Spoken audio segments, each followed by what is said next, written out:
Good afternoon, I'm Rajshri Ray. I'm from Ministry of Finance, India. Good afternoon, Junko from IGES, Japan.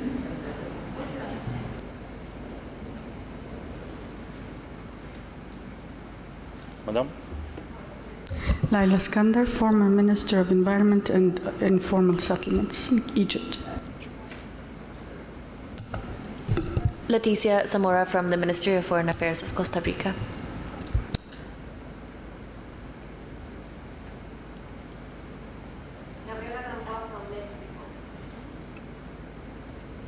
Mexico. And Madam?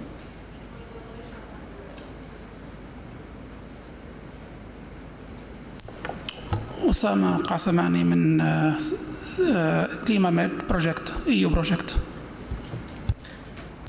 Naguib Amin Climamed project, EU-funded project. Good afternoon, everyone. My name is Andres Mogro. I work at the Ministry of Environment of Ecuador. Good afternoon. I'm Eileen Niaz from Maldives, Ministry of Environment.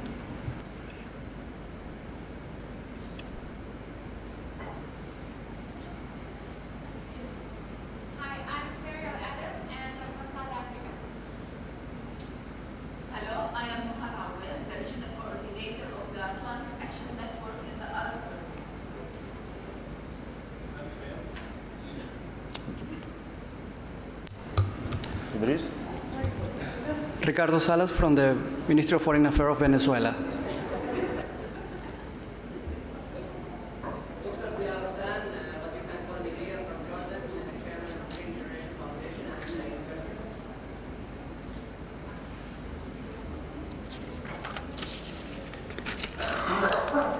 Yes, sir?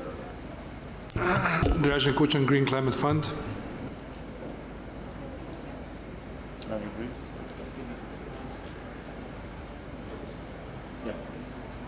Hello, good afternoon.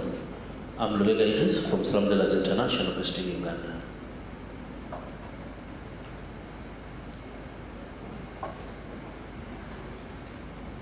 We have some additional participants.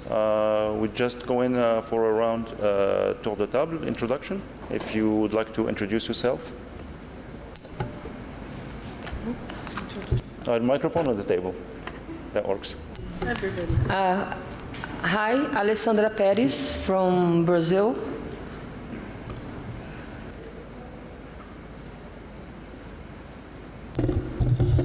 Hi, sorry for coming in late. I'm Salam, I work with the African Group of Negotiators. Okay, thank you for the introductions. I hope we didn't miss anyone. As you already know, the topic of this session is quite highly interesting. It's something that is very and unfortunately overlooked, whether in the sometimes in the negotiations regimes, sometimes in the planning, in the NDC documents, and also in the national planning. So hopefully we can get together today and concoct some recommendations that would inform the Steering Committee of Finance and inform our negotiators. The topic today, as you already know, touches upon the most vulnerable communities in urban cities, especially the communities that live in informal settlements, but also communities that also informal settlements, but are highly vulnerable in terms of impacts of climate change. I think that we have additional participants. We'll just invite them in. The start of the session, we were planning on showcasing a video from Sheila Patel from the Slum and SDI network, but we can just wait until the technical issue is fixed, and we can move directly to a testimony from Idris, who can also talk about work on the ground of the network and some case studies that he would like to showcase and share with you today. Thank you so much. As I introduced myself, I'm called Lubega Idris. I'm from Slum Dwellers International. It is based in Cape Town, but personally I'm based in Uganda. So I'm very happy to be in front of you and sharing with you what the network does. Slum Dwellers International is a social movement of the poor people from the different countries. We are around 33 countries that are networking and forming the Federation of Slum Dwellers. What is in South Africa is the secretariat for the entire kind of movement. This Slum Dwellers International, as an organization, definitely it started from India. That's where the biggest problem was. And of course, it went on scaling up to other countries.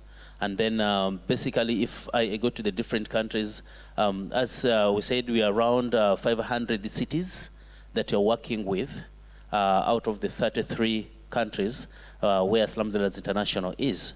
And we're doing a lot of interventions in the different sectors. We are working with the government to make sure that we change the lifestyle of the slum dwellers. Basically, we are concentrating into the urban areas. That's where the most of the slum dwellers are concentrated.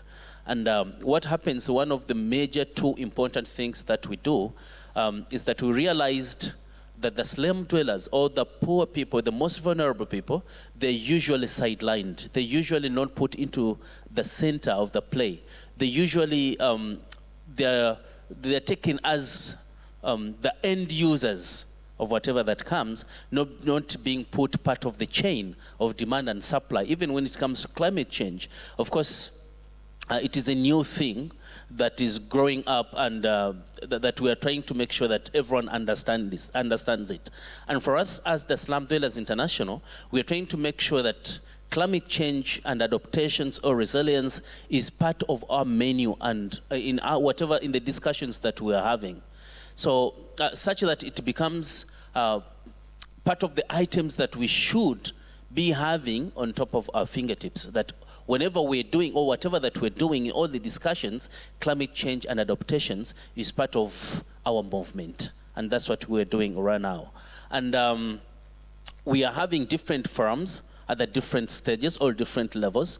We have forums at settlement levels, where we're discussing issues pertaining that very community, I've said across the different cities. And because we have different problems within those different cities, ranging from forced evictions, from health issues, from floods, drought, among other things. Definitely in these settlement forums, these are the issues that we discuss in those forums at the settlement level, at the municipal level, at the city level, national level, hub level.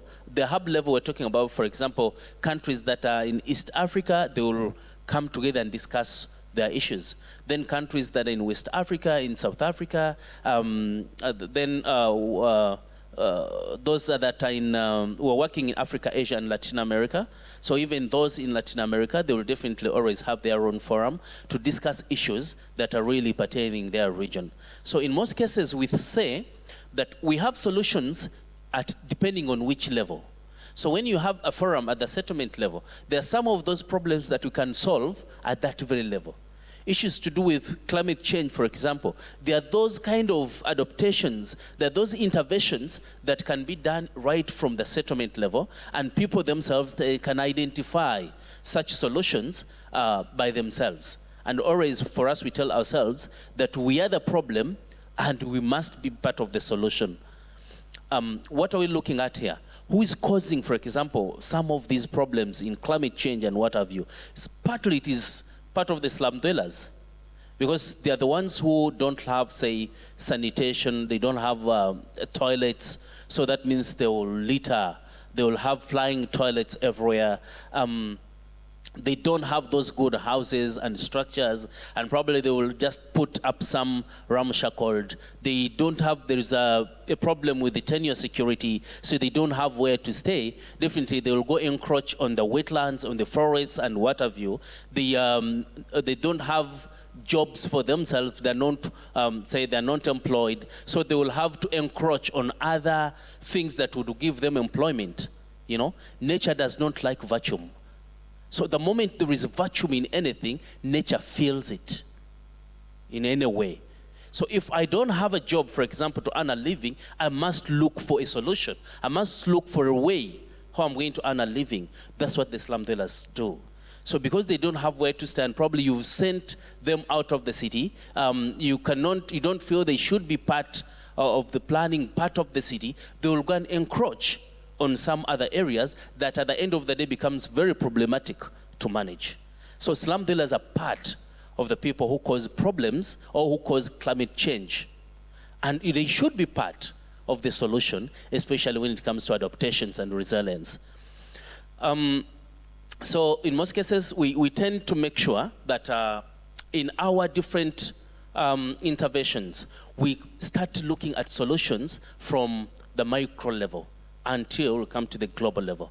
So we've started now doing different activities that probably will curb up the problem, that will, or that will help to be adaptive to the environment or to the climate, like issues of greening in our streets, much as they are, yes, not well organized, but we're trying to make sure that we are greening those areas. Then we're trying to make sure that we provide solutions when it comes to water and sanitation, and many of our organizations have come up to help in the different areas. Yeah. When it comes to sanitation, where we don't have toilets, for example, where we put either public toilets and themselves people, they come up with a solution. Where should it be put? We don't, for example, as Slum Dwellers International, we don't buy land where to put a public toilet. The people themselves should find that space where they should put that sanitation unit. When it comes to water supply, they should still find places where you can put the public water supply for them. And then we work with the different organizations to make sure that we realize this. And still, they should be part of the team that is going to discuss the maintenance of such sanitation units. So we come up and intervene in that so that you can definitely make sure that things work out. And then we do the waste management in our own settlements. And then we're talking to our youths and the women, basically to take it as a job. And truly now, it's one other job that is paying them. Issues of plastics, biodegradable and the degradable ones, definitely are doing the sorting at the village level. And now we're trying to see how do we now take it further or more than just sorting and selling the way it is. The way it is like that, for example, and someone is going to sell it like that. You know. But again, we're looking at how do we bring in technology that probably would even reduce it further at that micro level or at homestead level, where we have some small machines probably that can cut them into chips, small chips, and they are sold at that level, even after being sought out, depending on the color, depending on that, and that means we shall have increased on the quality of what they want to sell out as a product. So that is, we are creating again jobs for the slum dwellers who are within there. And then the women who are usually there, we're doing, giving them capacity and giving them skills of doing briquettes out of the biodegradable.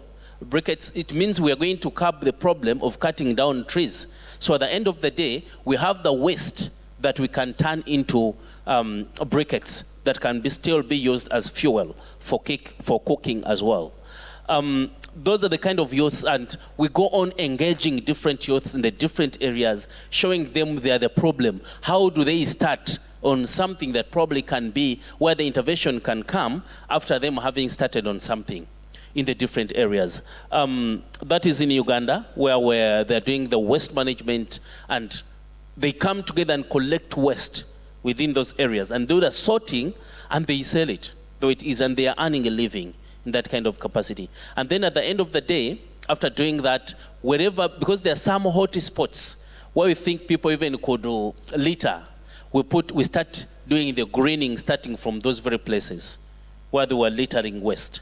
Yeah, and then we've started also on the renewable waste or renewable energy, where there are some communities where we've started having solar being the major kind of energy that they're using, and we are starting with some communities For example, there is one called Chibugambata. It is also in Uganda, one of the cities, and renewable energy is what we are focusing on, and also the government is realizing surely that it's working for them. Even on streets, we're having street lights, and it is solar, and then also domestic lights. So those are some of the interventions that we're trying to make sure that we do. And we are drawing the attention of the government at the different levels to make sure that in the discussions, in the different discussions, in the planning sessions, in the project implementation, and also at the different stages, the slum dwellers or people whom we are working for should be drawn in the center to be part of the solution, to own the problem,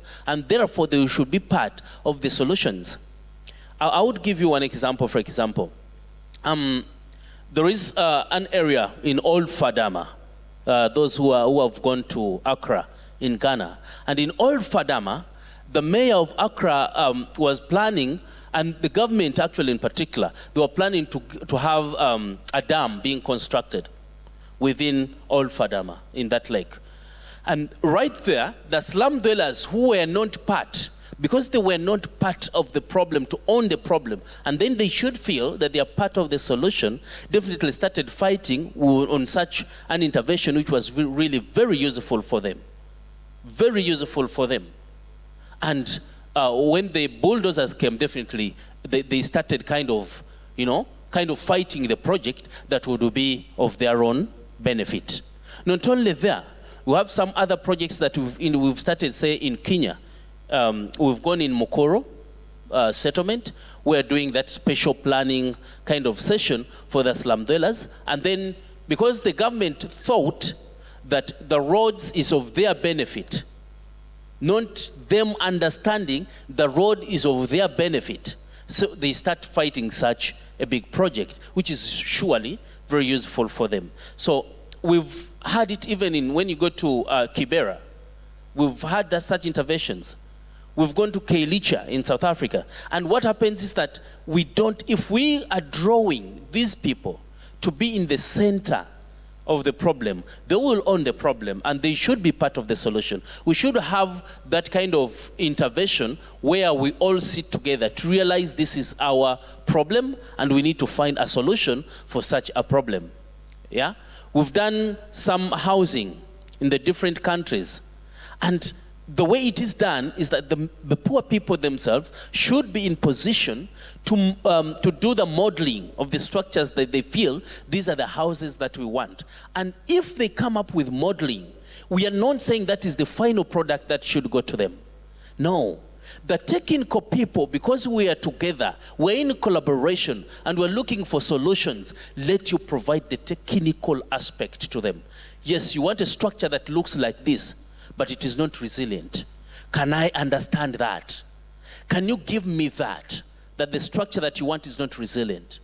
It will not be there after 5 years or after 10 years. Advise me technically. I'm sure that we shall understand. But the problem is you speaking the technical language that I don't understand. You're talking from a technical perspective where I don't see. Can you draw my attention to that technical perspective? And I will understand that surely such a structure shouldn't be in the city. What should be in the city, it should be this and this. I come from Uganda. I'll give you one funny story. We had a very big and very great project, which was being funded by AFD, the Ministry of Housing in Uganda. And is it AFD? The African Development Agency? AFD? FDB? Okay, yes, FDB, I guess. Sorry, not. Yeah, but this project was really to help the slum dwellers in one of the settlements realize houses, very nice houses, which the model, all the kind of the strategy was you rent to own. You rent to own. So what you pay is deducted from the amount of that house. And eventually we are looking at condominium system where we can own those structures or those houses from the government. But you know what happened? What the government used to do those days before that project was to come, play on our mindset, use us as useful idiots, to put a proposal, probably, yes, consultation. In fact, one of our meetings, I told the moderator I wouldn't love that word, consultation. Consultation is a word that is used mostly dubiously by some dubious people, not all of you, maybe not one of you here, but some dubious people, to make sure that the community, yes, they were present, but there wasn't any participation whatsoever. So they produce attendance lists, they produce pictures, and then the donors give them money. But in that sense, those projects don't come. Or when they come, probably they are very fake and they die very fast. So we use participation in particular. Community participation should be in center. So because we were not part of the entire development of the entire proposal, and then the government gets money and probably they are put on pressure, we need to deliver this project as soon as yesterday. And then for us, we don't know that the project is supposed to be delivered as soon as yesterday. We are saying, no, we need to first understand how it is going to happen. How far is this? How is this? Then the government feels we have the capacity to evict them, either forcibly, to make sure that the project is delivered. But the project that they want to deliver is for us, whom they're evicting. But we don't know even the modalities on how it is going to be done. And what happened was definitely for us also to see how we protect where we are. Yes, we want the project, but the way it is coming, it's not going to benefit us. And we had to fight the project. Surely it was not delivered. The government brought every machine, big machines, army, police, and all that. But of course, the funny bit is that we are the majority. Yeah, they killed some few of us at the end of the day, but most of us survived, and we fought them out. And the project was not delivered. Up to now, they're wondering why. But after some time is when they came in a forum and surely opened up our mindset that this is a project that was benefiting you. And it is true. The project was very well designed and very good for us. But because we were not drawn into the center to understand the entire project and its concept, we couldn't definitely just take it like that. So all in all, community participation should be really key to have them understand the project. They should be part of the vehicle. They should be part of the solution for such a problem, not to just bring them all to have them the way it is, consultation. We can call as many as we can and we talk to them, no time for them to understand the project, no their reaction. We don't want them, we don't want your input, but this is what we've come with. And then pictures say, yes, we were there. But in that sense, community did not participate. Yeah? I think after Sheila's, after this video, we can still continue the reaction.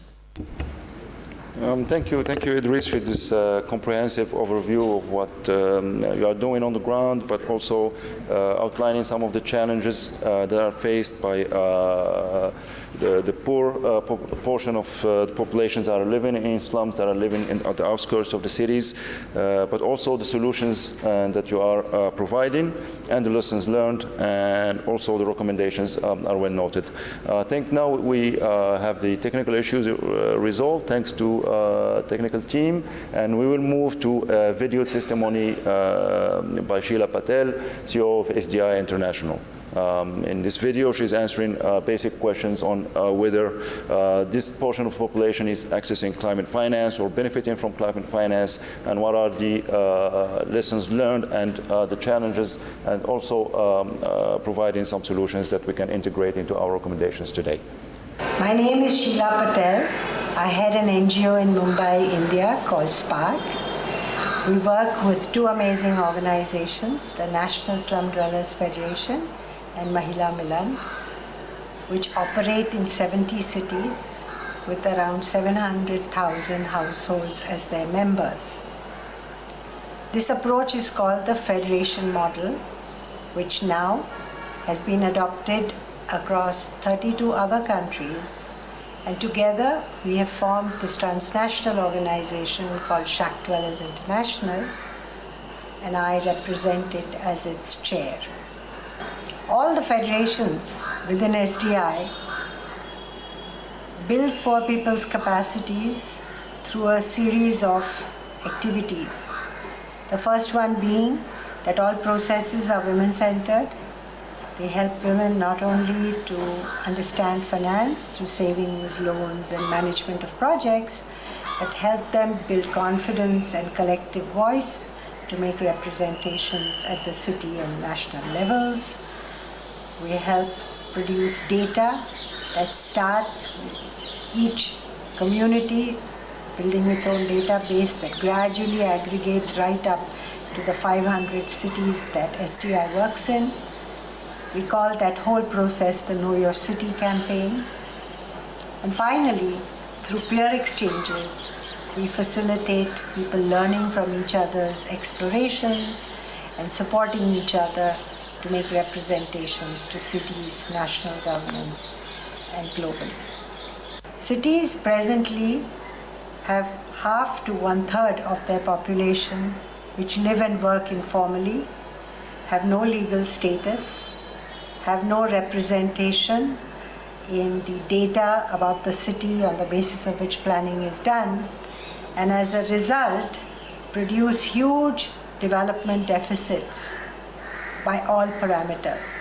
3 to 4 generations of people living informally actually have huge poverty challenges. So the last 2 centuries have produced a defective development paradigm, one which is based on wealth created out of carbon emissions, where the wealth created is owned by a few, leaving more and more people impoverished intergenerationally. And as a result, we can be called as the human species that have ignored the inconvenient truth that some foresaw a few decades ago.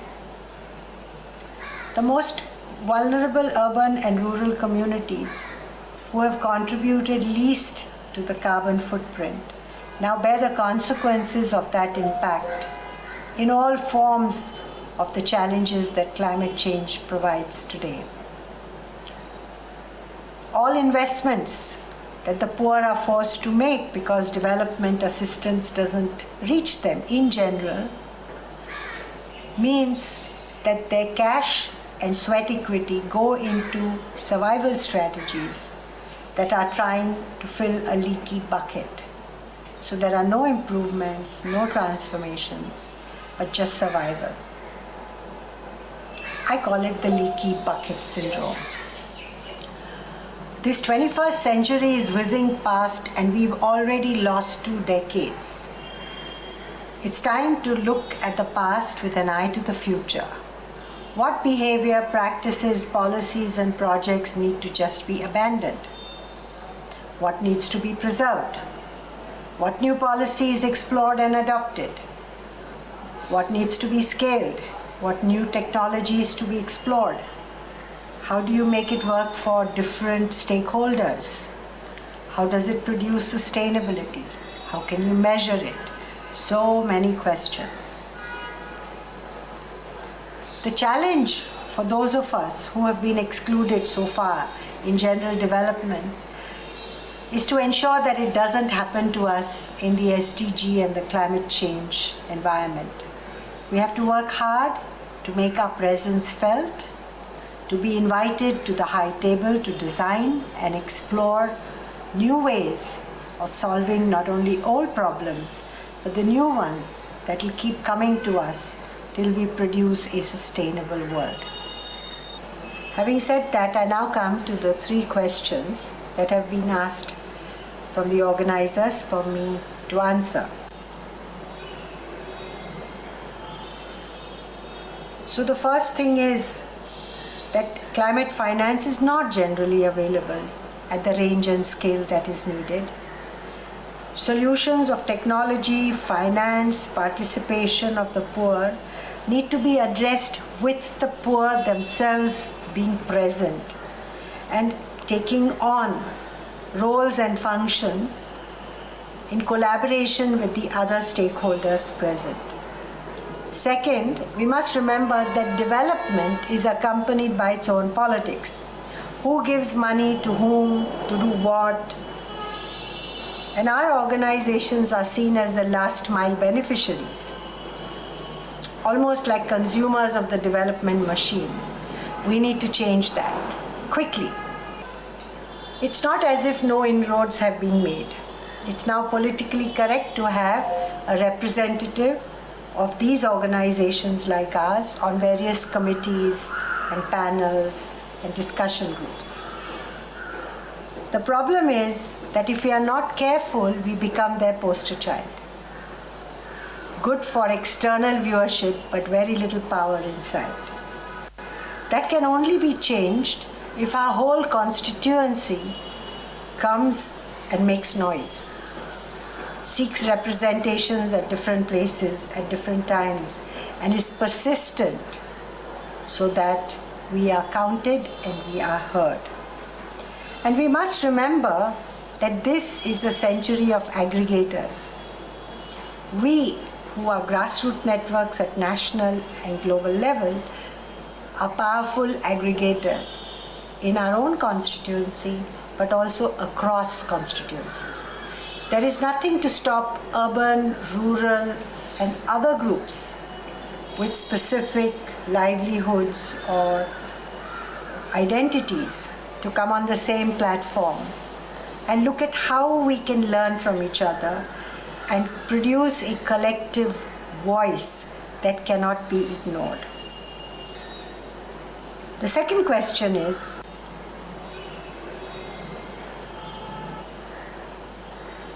to start off, we need to acknowledge that cities themselves represent 200 years of serious colonial governance structures. They have excluded the poor from a lot of investment. They have been ignored when data is collected. And we all know that in cities, poor people as squatters are generally facing threats of eviction, but also produce huge deficits of basic infrastructure. So to stand and be counted, to produce data as evidence to show the change, and to persistently explore solutions that are good for the city and good for the poor. The third question is, we have to believe that we are not the problem child of cities, but we are serious solution providers. That we have survival strategies that with lots of additional resources and technology can actually produce better solutions that conserve energy, conserve resources, and are universally available to everybody. So the question is, how do we do that? Again, numbers count. If you have large numbers of communities that can make an attempt to go beyond party politics and reach out to city administrations, to other national government organizations, we have the potential of building these bridges. But we know that the global stage is a very good arbitrator to facilitate these processes. And it's events like this which can proclaim that these things are essential. To conclude, I would say that I'm also one of the 35 commissioners on the Global Commission for Adaptation. I'm working very hard not to be their poster child. I'm also working hard to support, assist, and facilitate grassroots networks of all kinds to explore the space of joining this platform to seek our role in the transformation process for adaptation. Because ultimately, adaptation means the change that we need to make in our day-to-day practices, our cultures and traditions, in order to welcome climate change as a new positive rather than a program of gloom and desperation. This is the new normal. That behaviors, attitudes, values to address climate change are possible, sustainable, and can happen.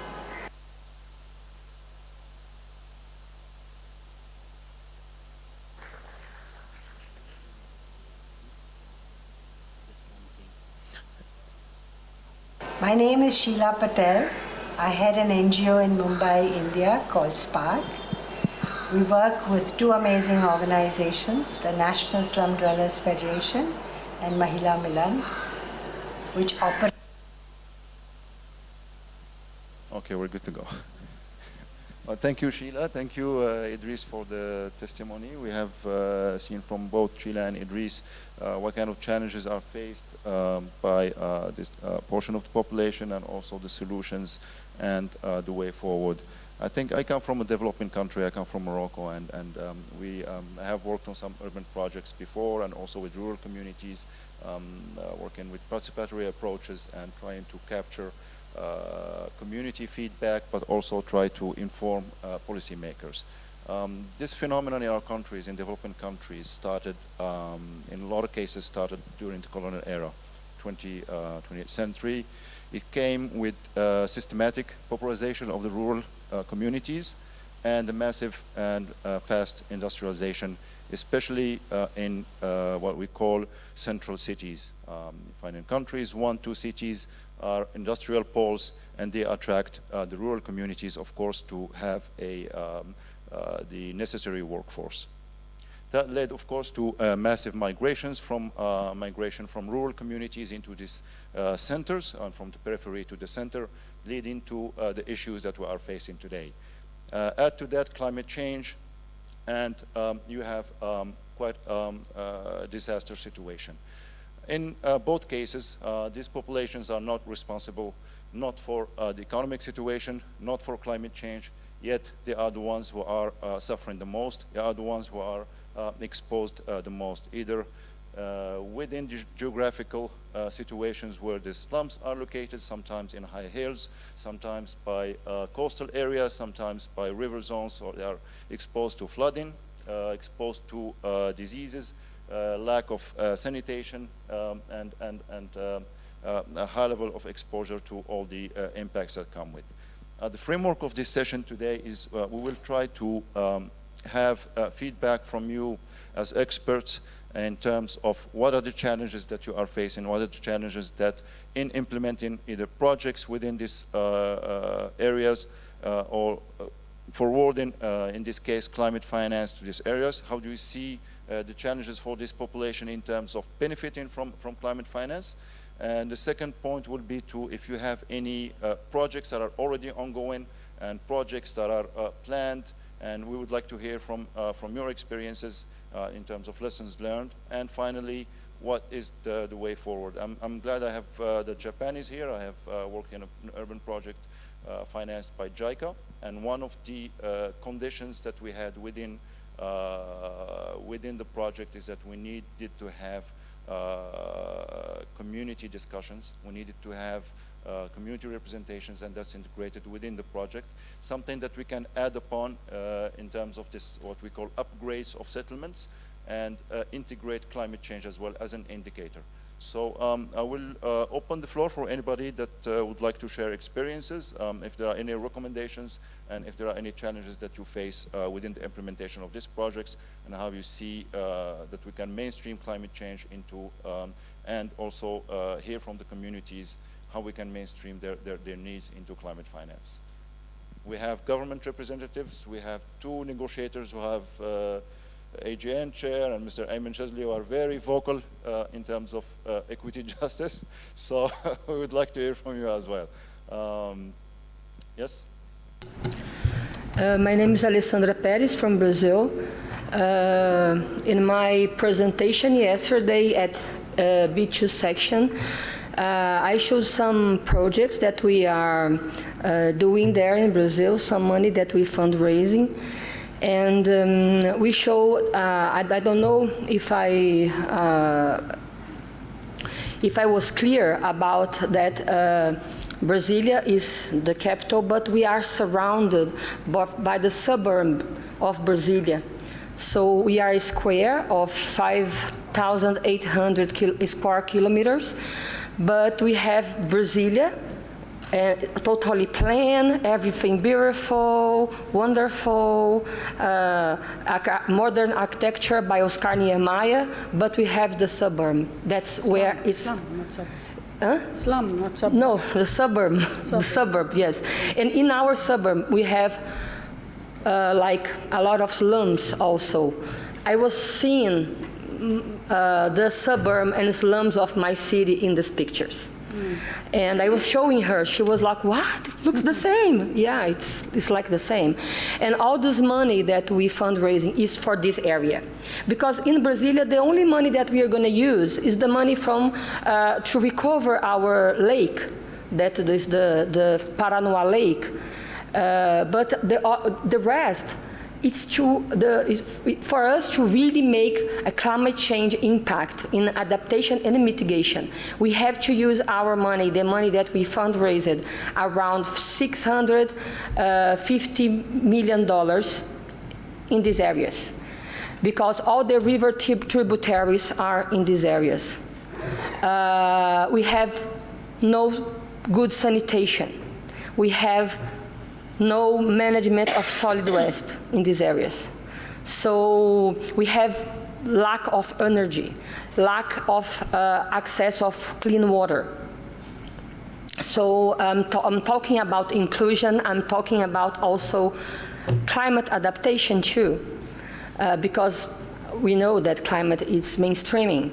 So our focus is like, wow, we have a wonderful city, the capital. She was saying, but why? It's so new city, why you have this problem there? Yes, we have, and we have to deal with that. And it's like, I was listening to my colleague from Sydney, and I talked to him today, and Brasilia has now 2.8 billion people in less than 60 years of born.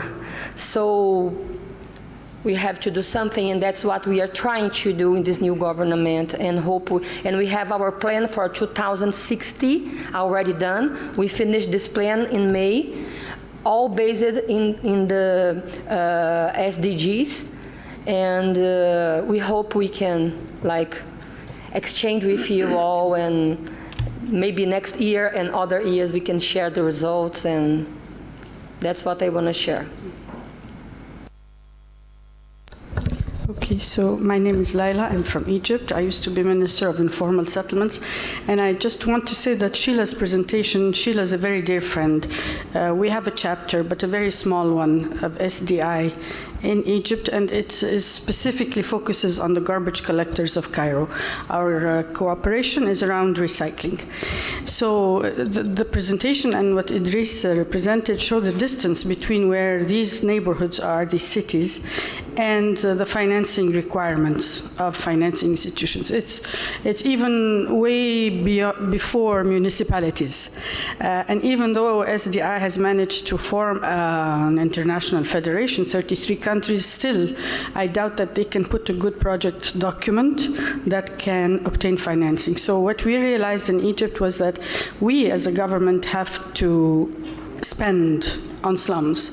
We can't wait until we can access through eligibility of requirements and de-risking and all that. And indeed, after the two revolutions, the government did come up with massive budget for slum upgrading.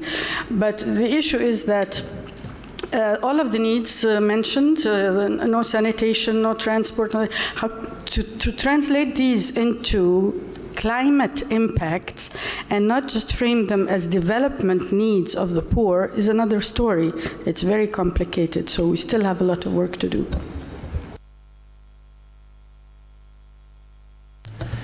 Thank you very much for the presenters, and thank you for arranging this. Thank you, Dr. Laila, for your valuable comment. As a matter of fact, I think that in the last 5 or maybe 7 years, there are plenty of examples and activities and tools that have been developed that could help raise the level of these kind of actions on very base ground into at least the municipal or first local authorities level.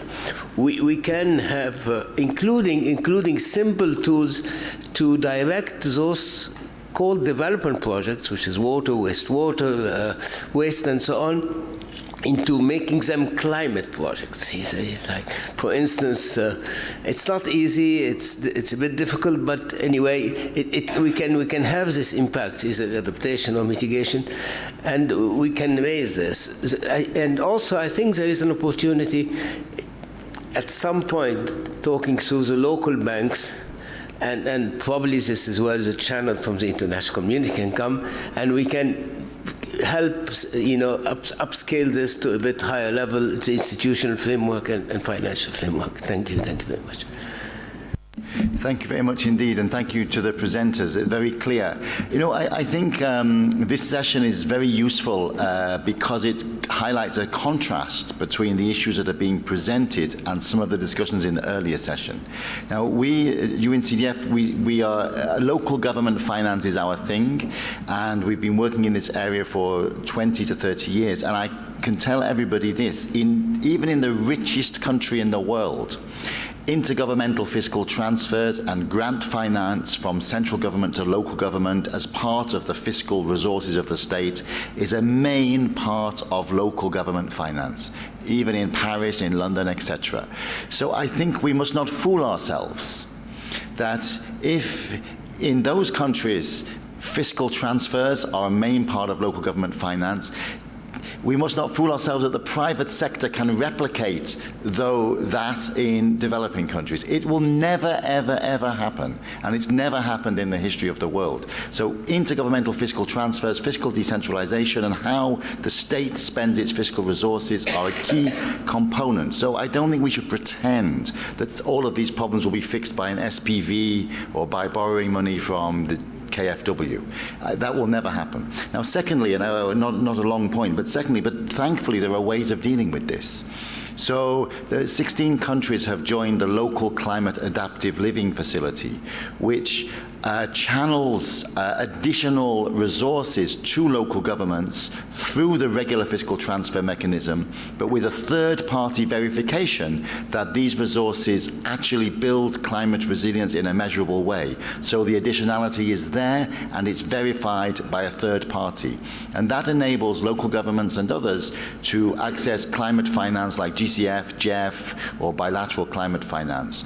And of course, once that resource is within the local government, it can be used, if required, as seed capital for some blended finance or public-private partnership, etc. But I don't think we should fool ourselves that that is going to be the only way to resolve this problem globally.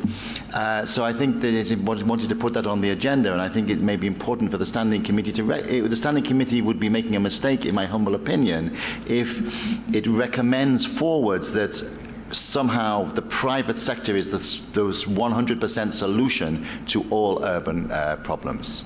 I think we need to register that.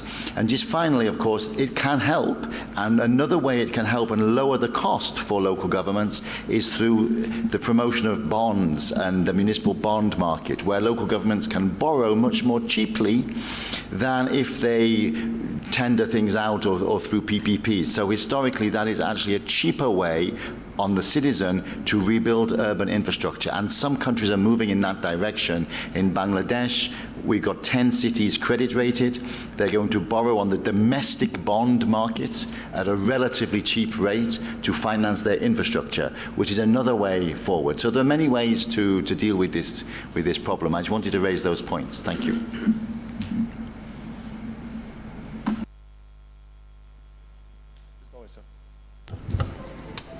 I think that even at the national level, we have to be very careful about this segment of the population because many times, apart from the programs that are designed to help people get out of poverty, some macroeconomic decisions or social decisions can push very marginal people into poverty.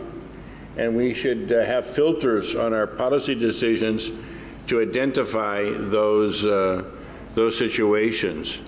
And also with regard to these subsistence strategies, they're very delicate and they're extremely important in those countries of us who don't have any safety nets, really. So these survival strategies that the people adopt is their answer to their predicament, and it's the national answer to the predicament too, until we can do better.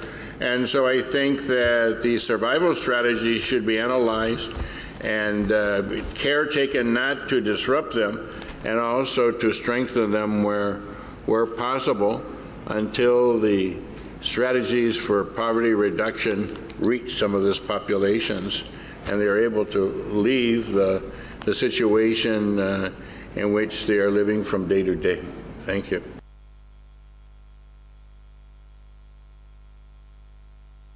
Thank you all. I'm not sure if there's anyone else who would like to comment.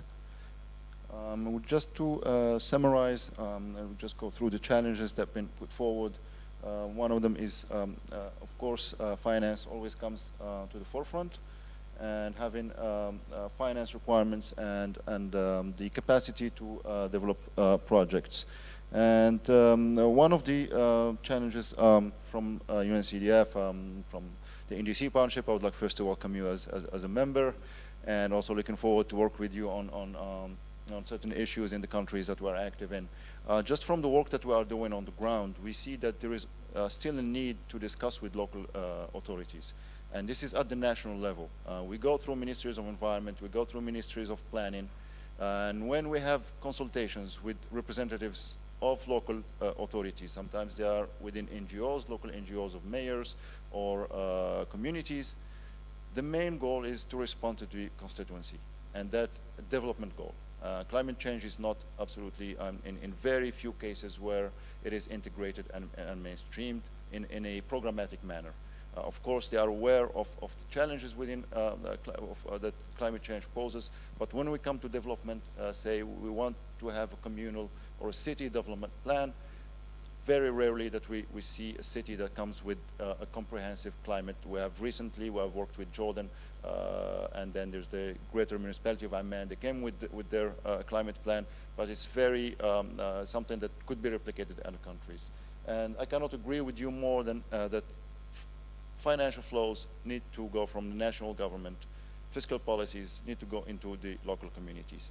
Some of those communities rely on taxes within the cities or the communities, and that's not enough. Some of the challenges that have been highlighted also working with in Egypt, and I've seen similar examples in other countries. And also in the aspect that we need to take into consideration two issues. One is legal issue. There's a legal issue of land. Second, when working with these communities, there are always intermediaries. I'm not sure if you are encountering the same problem. Brokers, intermediaries, and other people who are benefiting from the situation, either in the electricity sector, potable water, or even waste recycling sector. So how do we overcome these structural challenges? How do we also try to work with the national government in order to put forward some legislation, but also enforcing this legislation?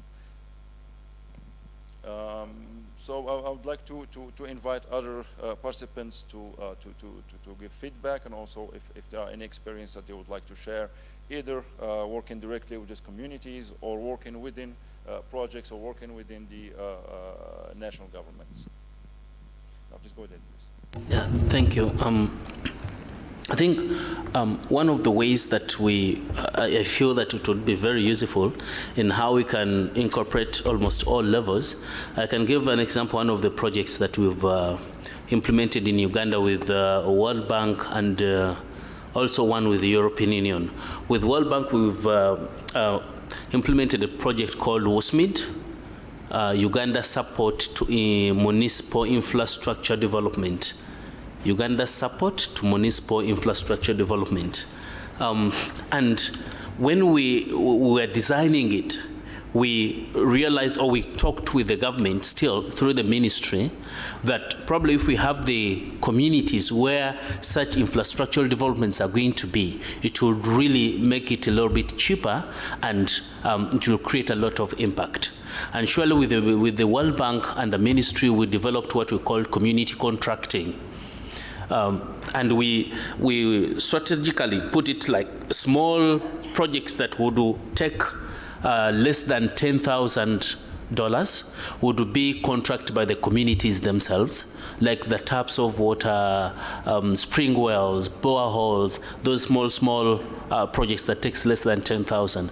And it was approved that we can have community contracting. We have a manual that we've been using to make sure that we have guidelines on how to do the community contracting to make sure that we can deliver such quality projects and the system that we can use, so that such small projects then don't go on into the system of PPDA, which really would take a lot of money still as the process.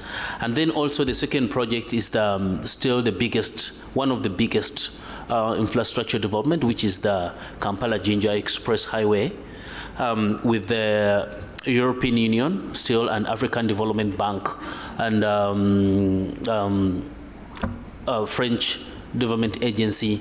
And surely what we've still put into consideration is to make sure that the community are in the center of planning, to make sure that we design together, we come up with a strategy that would help to have this project realized so well and in the simplest manner.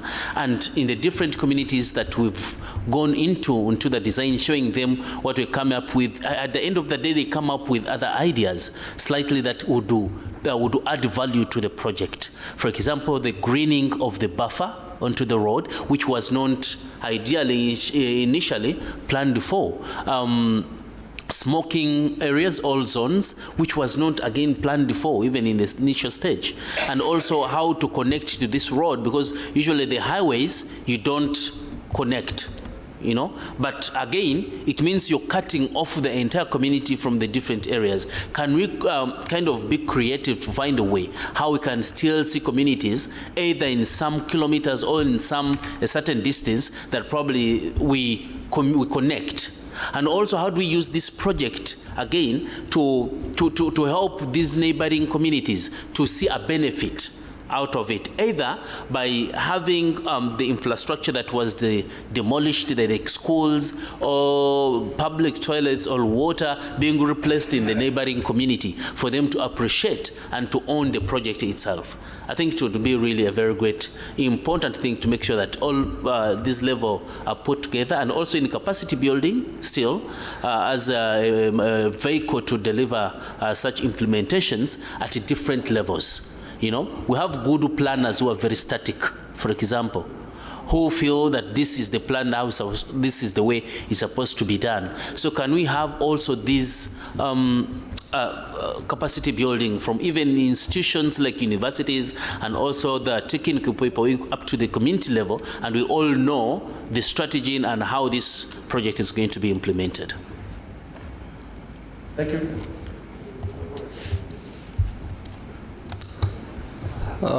Thank you. Good afternoon to all. I'm Karma from Bhutan, working in National Environment Commission. I just wanted to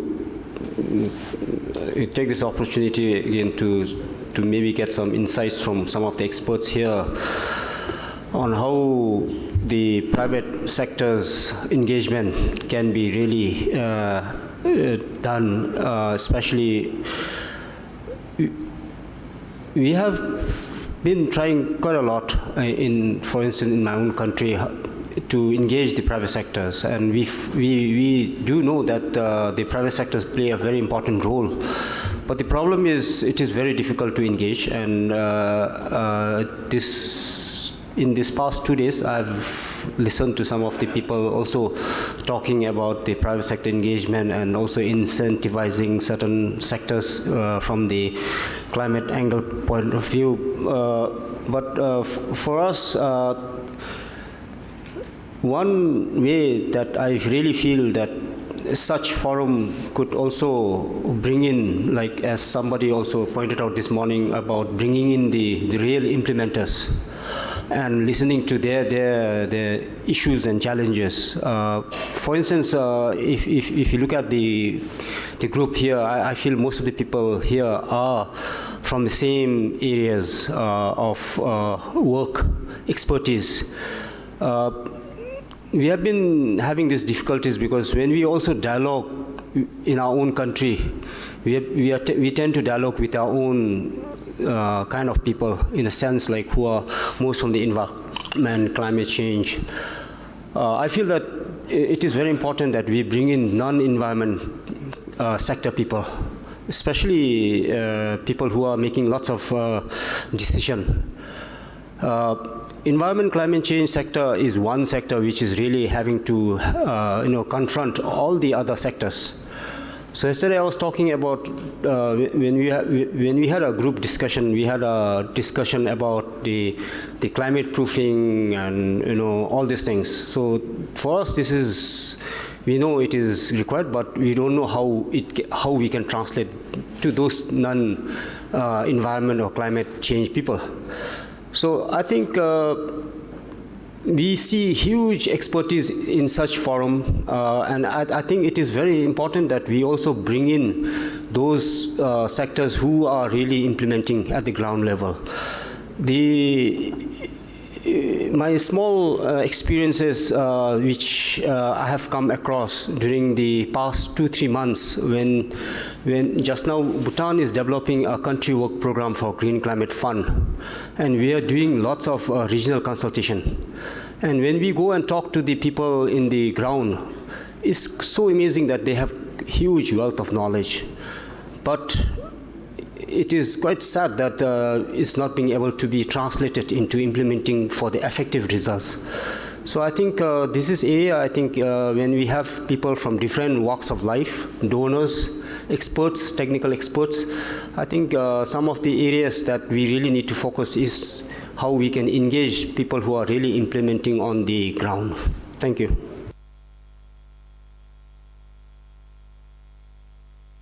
I'd like to remind the participants that we have about 6-7 minutes. I know. Thank you very much. Carolyn Trent Sandiford, and I'm from Belize. I'm president of the Belize Association of Planners. And what we've been doing is to use our skill set to work with communities to build their resilience. I won't say much as to approach, but it is somewhat similar to what we recently heard. But I just perhaps wanted to highlight 2 things that I think perhaps may have some value in this conversation. One has to do with the challenges that we experience with working at the community level, the youth data and they having access to disaggregated data. One of the communities that we work with, for example, just as an example, looking at the exposure to risk, when we were looking at housing conditions, there were many reports that were done for the city as a whole. And so when you look at the particular area, the data coming back to you from the IDBs or the World Bank reports and so on, what they had was like good to fair conditions for like 65% of the housing in the community. But when you drill down into that data, it was really 65% fair to poor to very poor, which then does have an impact on the interventions that you need to take to reduce the risk.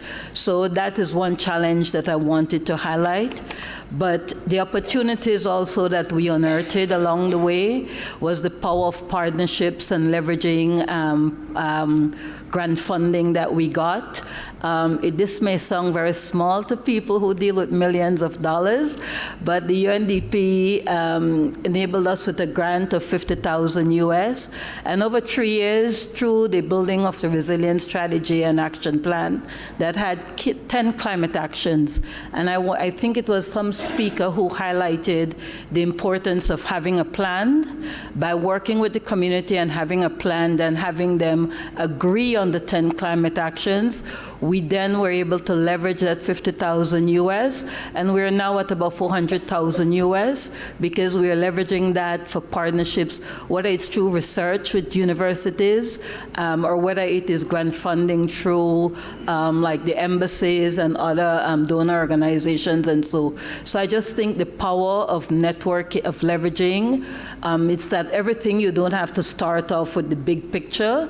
You can start with something small, and then you use that to leverage and build according to how the community wants you to approach their strategy. So I just wanted to highlight those two things. There's many more, but those two things I thought would be important.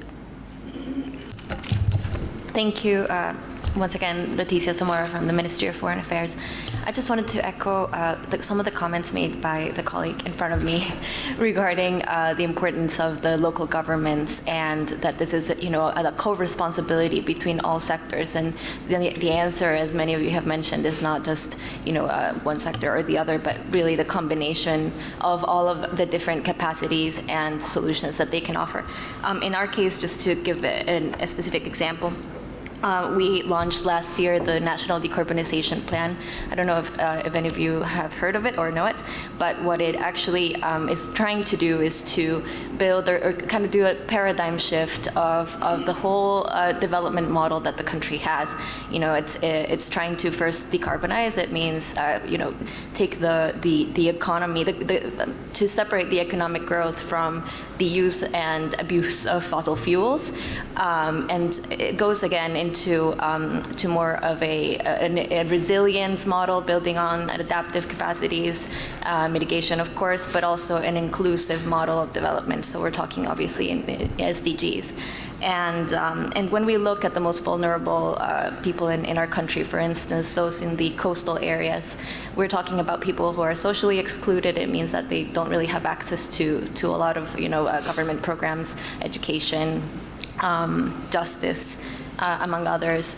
They're obviously environmentally very vulnerable to the effects of climate change, and also economically, because as well there aren't as many options for businesses or for jobs in general.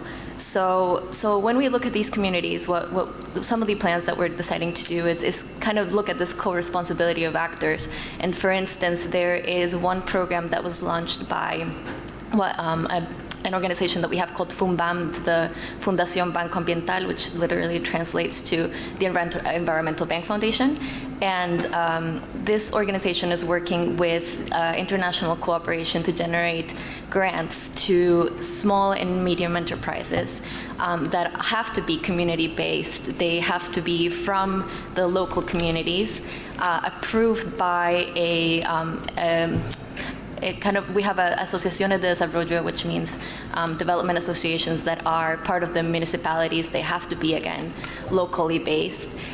So these projects by these very local groups, approved by the community, hopefully in biodiversity corridors, would then receive this funding, again, which can be from multilateral development banks, from cooperation, from foundations, from any sort of investment. And the process is to involve the communities into the development of their natural environment and to help with the adaptation and mitigation aspects. So for instance, there is one in the coastal areas where we have mangroves, and we've seen deterioration of mangroves that is not only a climate change risk because they're huge carbon sinks, but also because they are damaging the local economy that is based on fishing. So what we have seen is that as people have learned to protect and to work with the mangroves, they have seen actually more benefits in their fishing and in the health of their communities, and all in all, it's just a lot of co-benefits. So just one example of how this is working. Thank you. I think there's one intervention. I'll try to keep it short. If you have any recommendations as well, please, in terms of solutions, in terms of building on experiences on the ground. Thank you. Yeah, thank you. I will try to be brief. I think in general we know that we are trying to resolve maybe two major issues that we are faced with. arising from the climate change problem that we have at the moment, and all of them are urgent. One is to ensure adaptation, particularly for the developing countries. The other one is to, of course, catch up with the runaway emissions. So this is both of them. In a way, it's a crisis. We are behind schedule. I think the Adaptation Commission report said huge investments are required in adaptation, and the return is about 7-point-something trillion. This is a new report. We have talked about the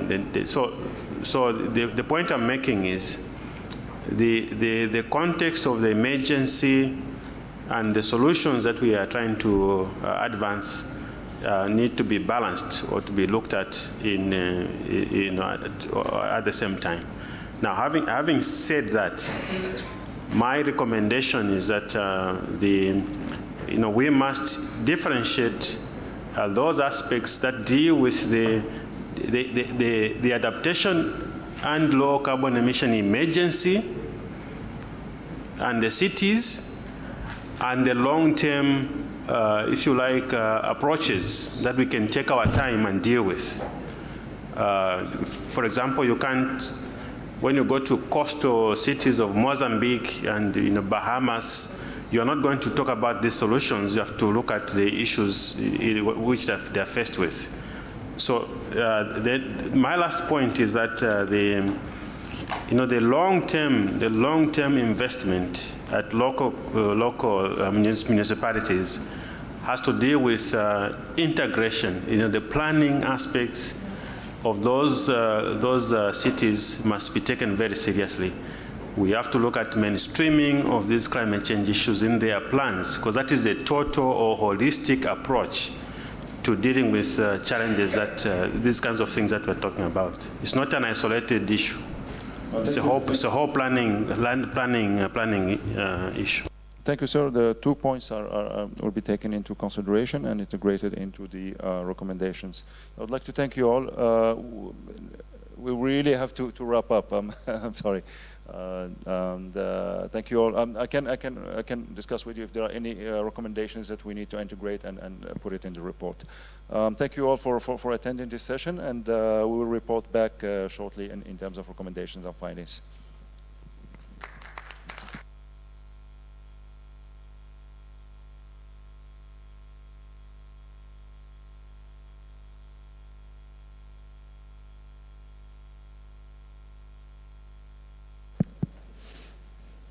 Just a quick housekeeping announcement. So in order for the forum to finish as soon as possible, so that we can all go and enjoy Beirut after forum, we will skip the coffee break, but coffee and food is outside. So if you need anything, you can just quickly go and grab a coffee and come back.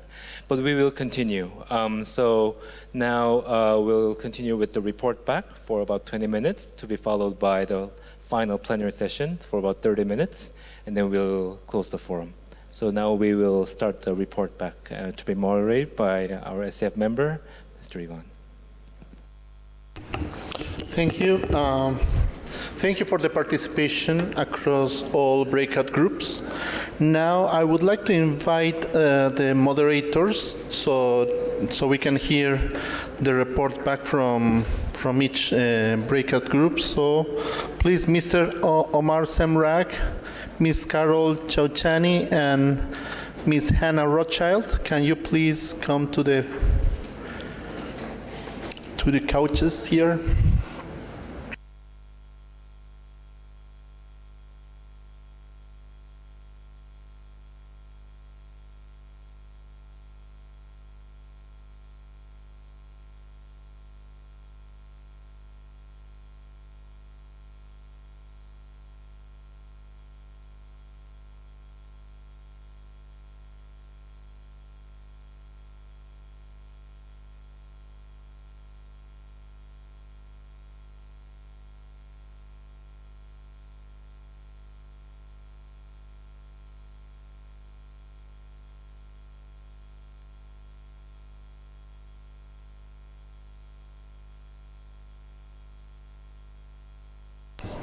So while we finish with the material from breakout group 1, can we please start with breakout group 2? Ms. Carol Chauchani?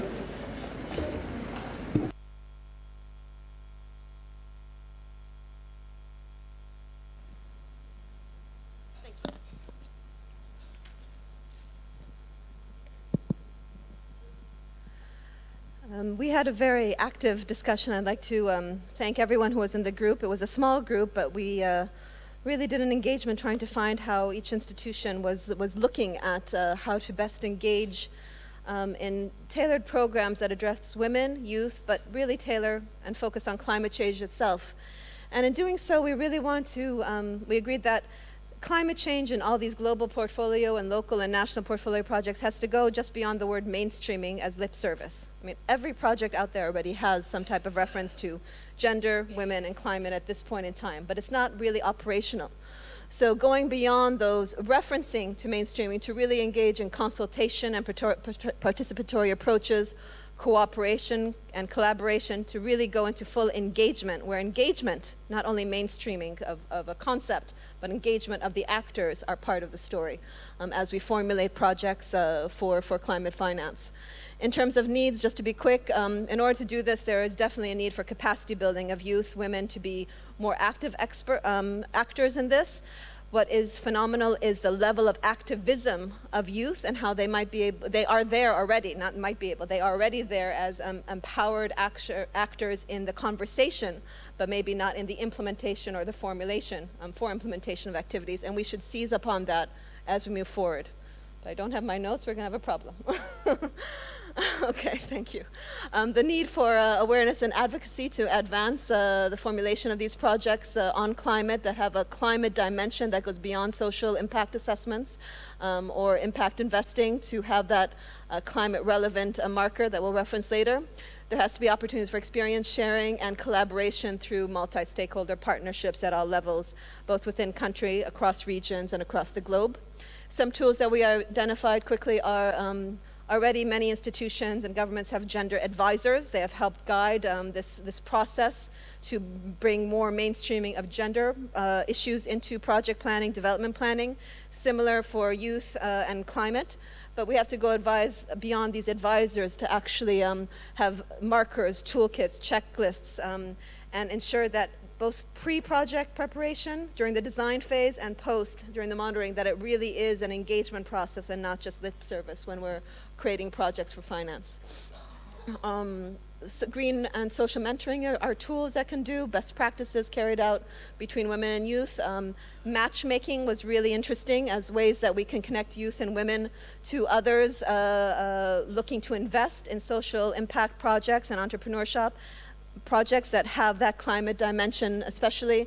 And we were very pleased to have shared with us from the Climate Youth, from the Mediterranean Youth Climate Network, an example of a project being developed with FEMIS and others called Med Dynamics, where there's a platform being created to enhance available tools and best practices to access and create these linkages between youth, women, and those willing to invest in this in the Mediterranean. So thank you very much. Thank you. Thank you, Ms. Carroll. Can we go now with Ms. Hannah Rothschild? Hi, so in breakout group 3, we were looking at MSMEs, micro, small, and medium enterprises, and the main framing of the question was kind of how they can support climate finance for action for vulnerable groups.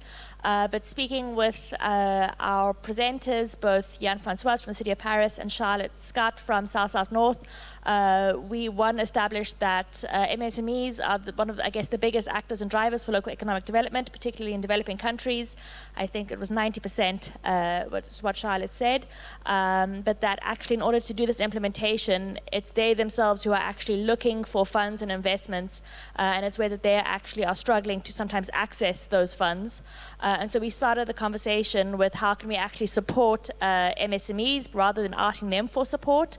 And there was really interesting examples that came out of that. So looking at what MSMEs need in terms of capacity development and the knowledge gaps that could be filled. Charlotte gave some great examples around matchmaking services, connecting MSMEs with investors.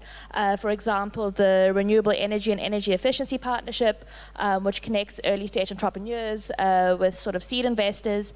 And also in terms of what types of sort of creditworthiness MSMEs can actually provide for funders, and how do we reestablish some of the criteria that MSMEs have, because they don't necessarily have things to offer up as debt collateral.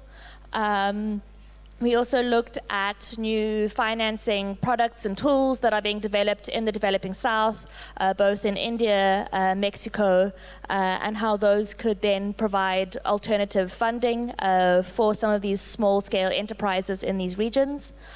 We then also discussed with the City of Paris the role that a city government can play in terms of supporting MSMEs to access finance using tools like incentive policies, public procurement, and also giving tangible examples for the City of Paris, including their participatory budget, where 5% of the budget will go to the local communities to fund a range of different projects which actually support local Parisian MSMEs, as well as their Green Fund, which he presented also earlier in this event, and how they're using public funds, putting that on the table, which then attracts a lot of private investors to not only match but also exceed funding for green SMEs. We also talked about then if we're going to ask MSMEs to become funders or to fund that action, what can we expect from them? During this event, we spoke about huge quantities of investment for really large-scale projects, but we do see that MSMEs are making investments, but they're at a much smaller scale, from a few $100 to, say, a couple of $100,000. But this is a really different. So it's not necessarily about also scaling up investment, but I think our sort of understanding also needs to be scaled down and work with them at the local level to see actually what action needs to be taken. And that, I think, is how we really connect well in terms of then addressing vulnerable groups in cities and finding out where their needs are. And there were sort of interesting examples from, I think, the ADB looking at urban-rural investment in SMEs to promote the agricultural sector, and how also governments and financing entities can either have general green funds or very specific issues that then actually support directly MSMEs working on a particular topic, which could then also support vulnerable groups or groups in need. And then sort of going forward in terms of what we would like to see around the conversations around MSMEs moving forward, I think we've called about for private sector participation in these events. I think that if we really want to talk about bringing MSMEs in as an actor, we have to include them, and because they will bring the expertise and the knowledge, which I think we really lack when we were trying to have this conversation. There were huge knowledge gaps from our side in terms of what could be done, what is needed. And that sort of, Charlotte mentioned that sort of integrating MSMEs in general climate action and climate planning would be a good start, even though that's a big task to undertake. From the City of Paris, we were also talking about increasing investor confidence in funding MSMEs without necessarily having to have a public sector guarantee on that, and whether or not, as private sector investment in climate action scales up, whether that can be achieved. And also in terms of the fact that MSMEs aren't necessarily well organized as a group to represent their interests. And I think coming from a city network, we're really seeing the value that cities are having by grouping together and combining their voices. And so if we can sort of stimulate that level of sort of collaboration and interaction on the MSME side within cities and regions, we could really see positive outcomes.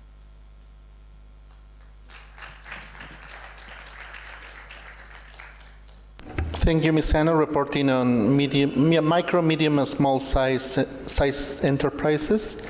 Now, please, Mr. Oman Semrag, can you report on empowerment of vulnerable populations? Thank you. The session was about the involvement and also the impacts on climate change and how the poor communities within cities can have access to climate finance and can have access to finance as a whole.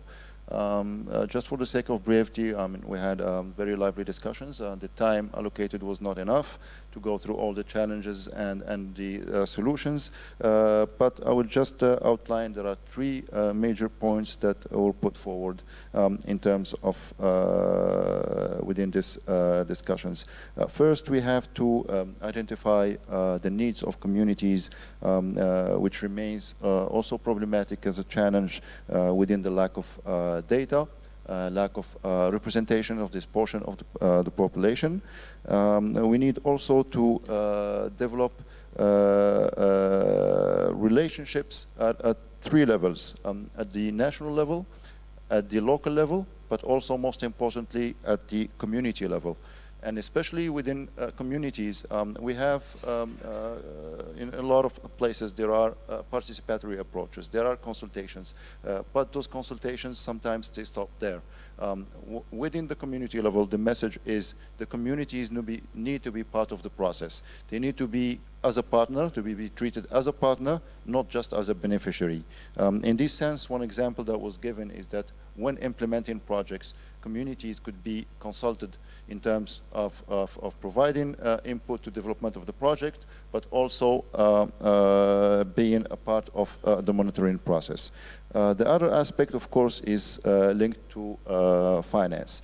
This is something that that is lacking. Of course, as communities would be the farthest to benefit from climate finance at this stage, but we have to take into consideration when development projects within this community, either infrastructure projects like roads or sewage systems, to have adequate climate proofing of these projects and how they can respond to the needs of these communities.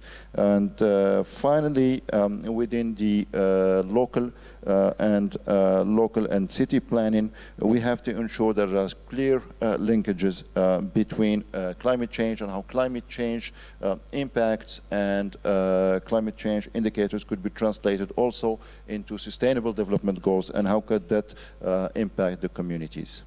Thank you.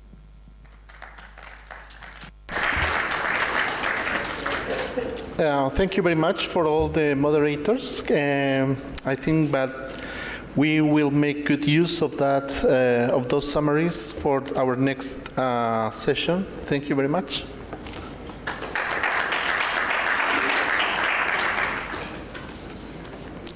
So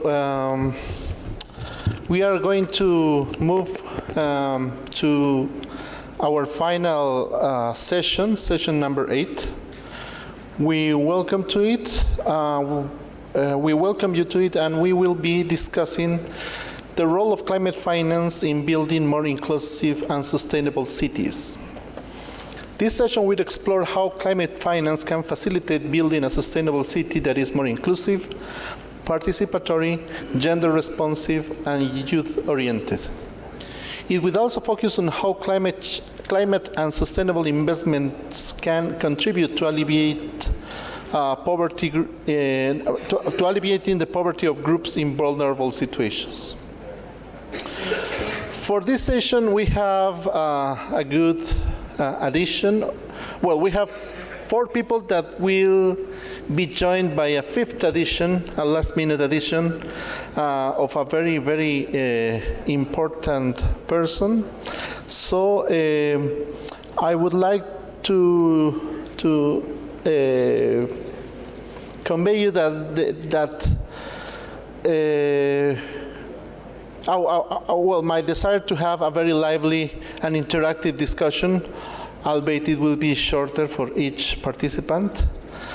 Therefore, I would like to invite to the stage our 4 panelists. First, let's welcome back Mr. Idris Lobega from Shack Slum Dwellers International.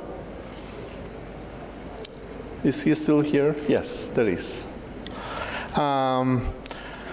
Ms. Ferial Adam, a researcher on gender and climate change.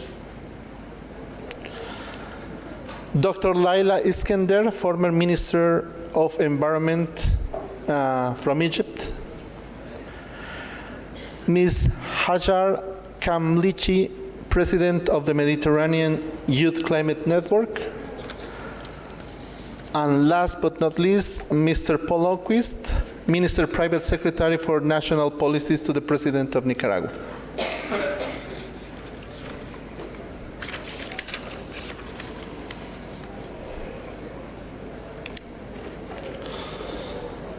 So the procedure is going to be similar to other sessions. We will first invite each panelist to briefly introduce themselves and talk about their work relating to sustainable cities. After that introduction, I will like to facilitate a panel discussion.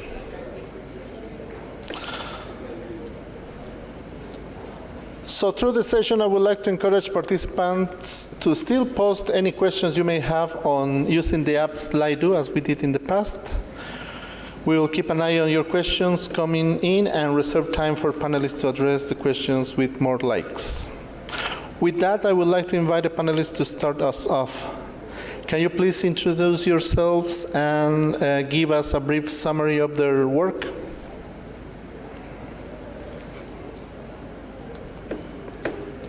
In 2007, Nicaragua was 90th on the World Economic Forum in Davos Gender Gap Index, which is probably what you would expect for about as good as you could expect for a Latin American country with a machista culture. And what is not expected is that in 2018, Nicaragua had risen to 5th on the Davos World Economic Forum Gender Gap Index. The only countries ahead of Nicaragua were the famously gender equal Finland, Sweden, Norway, and Iceland. Nicaragua was even ahead of Denmark. It was also ahead of all of the other countries, including all of the developing countries, all of the Latin American countries. So this ascent is quite interesting in finding out how that happened in terms of gender as a participatory element, extremely important one in these deliberations. If we look at the local level, there's a law that states that 50% of all councils must be male and 50% female by law. If the mayor is a male, the vice mayor must be a female. My political party, the Sandinista National Liberation Front, we have all of our candidates 50% male and 50% female. So by law, you get gender equality at the local level. This is very significant because of the change in the power structure at the local level. In my party also, 1/3 of the candidates must be below 30 years of age. So there's also a youth orientation to try to get male-female equality and youth representation on the city councils.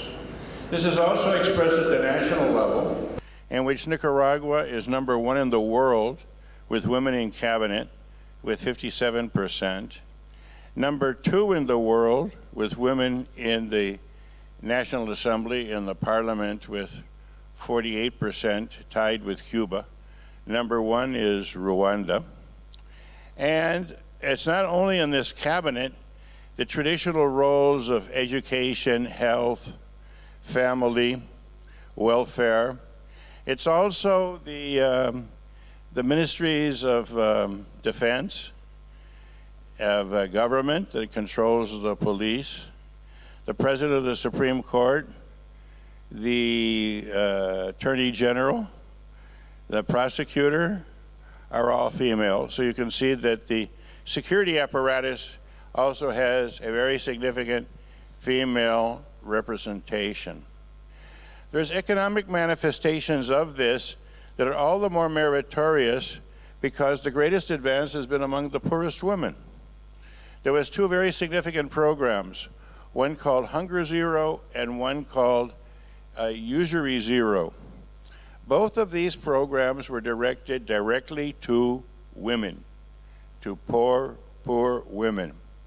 Zero Hunger consisted of donating on a non-returnable basis, no payments required at any time, to poor families with land, to the women, a pregnant cow, a pregnant sow, chickens, corral building material, seeds, fertilizers, and all of a sudden some 400,000 women in a country of 6 million people became producers. This is Zero Hunger because it increased their nutrition because of animal protein, eggs, milk, cheese, eggs, chickens, and it also increased their income because their excedents, they took it to the local market and sold that. I had the occasion of accompanying a group of European diplomats who went to a rural department of Nicaragua and went out to the different municipalities visiting the women, and then they met in the city halls with all of them, and one of them asked them, I can understand how this, one of these European ambassadors, I can understand how this improves your nutrition. I can understand how it improves also your income. But this is for women. Does this improve male-female relations here in the countryside? And this campesino lady, this lady from the countryside, answered the ambassador, and he says, well, I'll tell you, Ambassador, a cow doesn't end machismo, but they do respect us now more. The woman with resources, the woman who can solve her own problems, the woman who doesn't have to ask for everything and is not totally dependent on the man. Zero usury is something that we all know. It's the microfinance scheme, but it's got a twist to it. The twist has to do with its name, Usury Zero, because the microfinance schemes in India and Bangladesh, where it began, and all over the world have the problem of high interest rates. In Nicaragua, the NGOs that do microfinance charge between 30 and 40% per annum for their loans, 30 to 40%. There, the accumulation is for the microfinance organization, not for the poor woman artisan or the poor woman merchant who is taking out these 6-month, $250 loans with a solidarity group backing it up, the typical microfinance. With zero usury, the rate is 5% per annum, 5% per annum. So the accumulation does go to the poor woman, who is capitalized with every turn of the loan cycle to increase their economic capacity to do their artisanry or their small merchant things. How did this happen? The answer was political will. Political will led to these laws. Political will led to the naming of the females in all these positions of power. And then the females take care of it themselves. The women in power know how to advance the equal rights for women. So this is a political route, but also the economic thing of empowering poor women was also very, very significant. This was not easy. And our own political party, imagine the guys who'd been there in a post ensconced for 20 years through thick and thin, and all of a sudden they have to be 50% female and 50% male, which means a lot of them have to move out, and a third of them have to be under 30 years of age. It was a big battle, but the battle was won, and the fruits are now there to be seen. Thank you.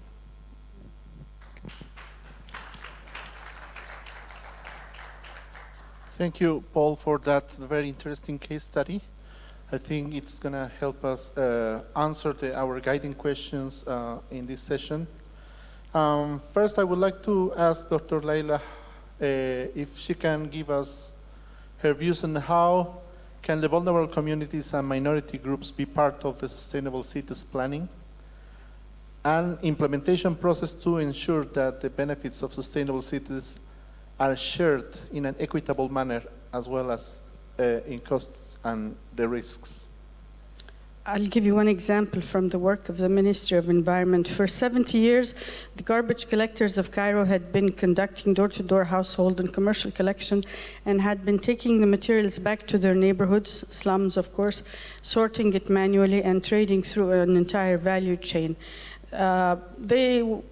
Their services were not totally recognized or appreciated, but those of us who had looked carefully at their work understood the value, first from the climate aspect, that they were recovering 80% of everything they collected, and they were handling 2/3 of the city's waste. Today, Cairo generates 20,000 tons of municipal waste per day.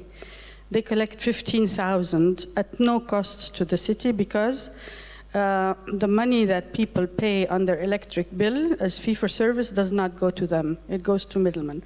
So in the ministry, what we did was to formalize them. We formed 102 companies and began contracting them officially with municipalities and asking residents to source segregate their household waste into 2 containers only, organic and non-organic, to make it easier for compliance. I cannot claim that this has become citywide or nationwide, but we did go out with that model to a secondary city, Port Said, which is a coastal zone town, and there did the same thing, but with people who were even poorer than the garbage collectors. They were roamers, scavengers, people who recovered materials from street bins, and we were able to find them, document them, and formalize them, and contract them through the governorate. The private sector came in when it came to large facilities.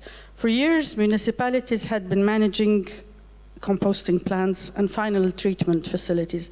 They had not been doing a great job. The government recognized that and started tendering out to the private sector composting facilities and refuse-derived fuel facilities, RDF, because there was a demand. The cement industry had grown in Egypt, and fuel was at a shortage or was getting more expensive, so they were now creating a demand for RDF. But what I would like to say is that while these people had always been perceived as a necessary evil, the perception had begun to change a little, in that we were saying, okay, they've been doing this for 70 years for nothing, and we started to publicize what they were doing in the area of recovery. 80%. Nobody in the whole world, not even Germany, recovers 80%. But because they had been doing it in an unsanitary manner, their work was not appreciated. We're hoping to include them in new climate initiatives now, but not with the financing organizations. I don't think we're there. They can put a document together, but with the packaging industry. So now that the EU has enforced recovery rates that reach 100% by 2030 for all of the packaging multinationals, then there is a room to implement reverse credit systems where the packaging industry will pay everybody in the value chain. And now we have to calculate how much effort and cost every actor in the value chain incurs and present that to the packaging companies and have them compensate these people who have not been compensated for their work for 70 years for the first time. Now, the actors in the chain are in thousands. The people who collect are 120,000. The people who do the SMEs, because then you have sorting by color, by type, washing, granulating, pelletizing, trading, and in between all of the sharpening of blades. The SMEs alone are about 5,000. We calculated every ton of municipal waste in the city creates 7 jobs, 7 direct jobs. And so it is a worthy sector for inclusion, and they do perform a very important service to the city. Thank you.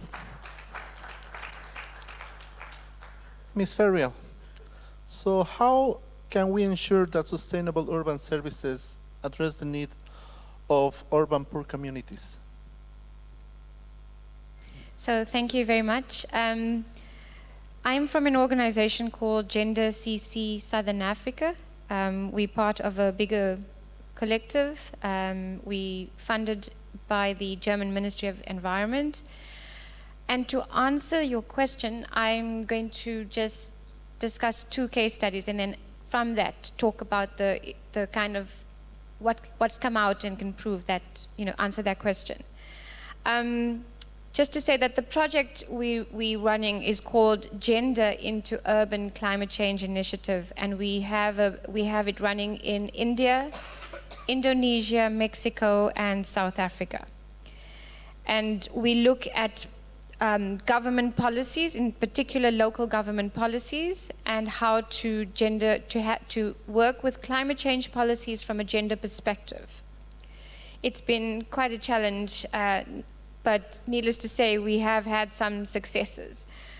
In South Africa in particular, so I'm going to talk 2 case studies which deals with different elements of finance or different projects that can be financed. The first one is in South Africa, where we've worked with, so there's the 2 case studies. The one I'm going to talk about is Mexico, which is specifically about policy and budgeting in terms of how do you change finance from a local level. And the second one is the South African one, which is looking at more in terms of training and capacity building. Now, sitting here for the last 2 days, I feel like everyone has already said what I'm going to say. So please bear with me. I know it sounds like repetition, but yeah, I guess that's what is good about what was being discussed, is everyone has some contribution. So in the South African case, it was about building local knowledge and skills at a grassroots level. So we identified women, or we worked with, so Gender CC in South Africa works very closely with community-based organizations and women. And we, through these organizations, democratically decided who would be part of a training program. And the women were then taken through a training program on renewable energy and food sovereignty. And they learned basic skills about what is renewable energy, how can it be used in their homes, why is it necessary, as well as how do we become more food secure within our local communities. And the project, the training was a long-term training, so almost about a year and a half. And what was developed was that these women became energy advisors to local government. The challenge for us, though, is that this particular project, we could not get buy-in from the local municipality and local government. And we could not get the funding for that project to continue. So that was one of our challenges. Having said that, we did get outside funding, and the success of that project has brought local government in to say, okay, look, we think this is a very interesting project and we'd like to work with it. So it might be extended to other cities. And one of the recommendations from that project was that when you work with women at grassroots level, and I think my friend here is going to be speaking a lot about this, is that there's an unequal pay in terms of the way funders would see communities on the ground as opposed to women in, say, middle-class areas. And I think that needs to change. And that, I don't know how we do that, but that is significantly already creating a class divide between how we fund. The second issue, the second case study was Mexico. And it was a very interesting, it's also very strong on the gender issues compared to the other cities that we work with or the other countries that we work with. The organization that we work with, excuse my Spanish, is Equidad de Género. And they work in cooperation with the city and national government. So what they did was they established, through the Department of the National Treasury, gender budgeting. So you had line items in the budget that would be allocated to gender aspects of climate change issues around gender. And you could not move that budget anywhere else. It had to be used for gender. So it had a binding gender tag.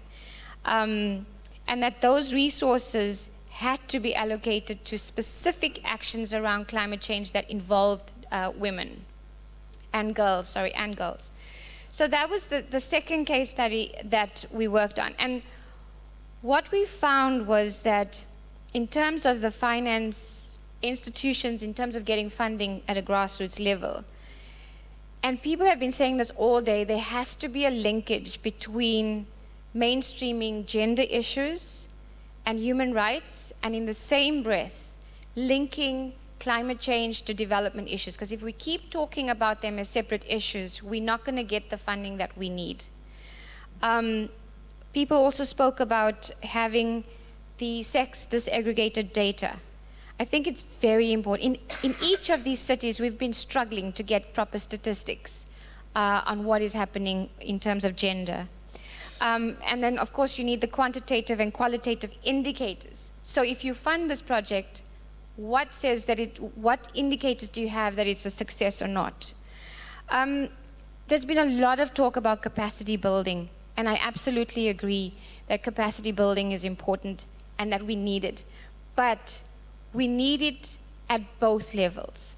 We need it at community level for people to understand climate change, and yes, in some parts of our country, people don't have full awareness of climate change.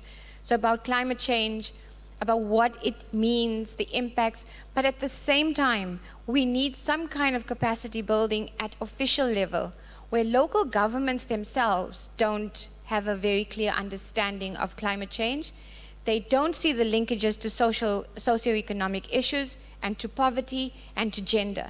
And that is, we called for a meeting at a local government to say, we want to talk about gender and climate change. And we went to the meeting, and not that it's a problem, but only HR people were there, human resources people. There were no other people, because gender in South Africa is more looked at in terms of job affirmative action, and it wasn't in other practical means. So that's the level that we need capacity building on both sides. We also need to very strongly link climate change to development issues. And if we don't do that, then the funding is just going to go the wrong way. We also need, so what we found is that local knowledge, and I think you spoke earlier about it, is that the respect for local knowledge, the respect for knowing that people might be poor, but they have an understanding of the environment in which they live, and they need to be respected for that.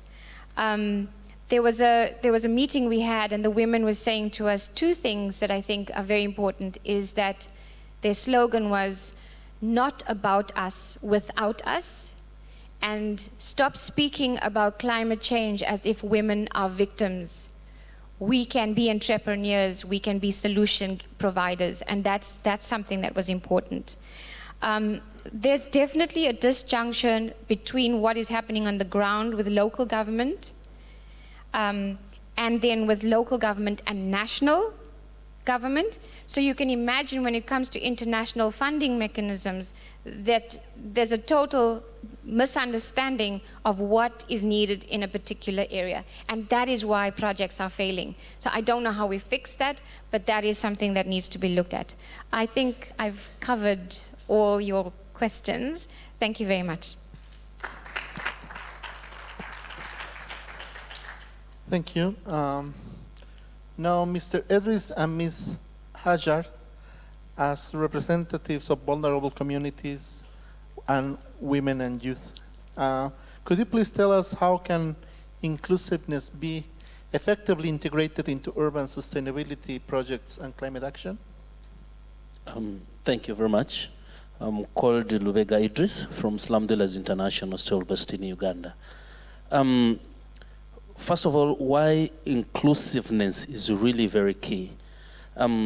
Maybe I would ask, first of all, a simple question, and I would request someone would answer it from that side, to feel free.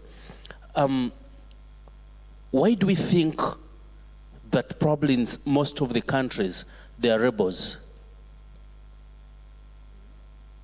why do we think in a certain country there is a rebel? A rebel. A rebel. It's because of struggle of power.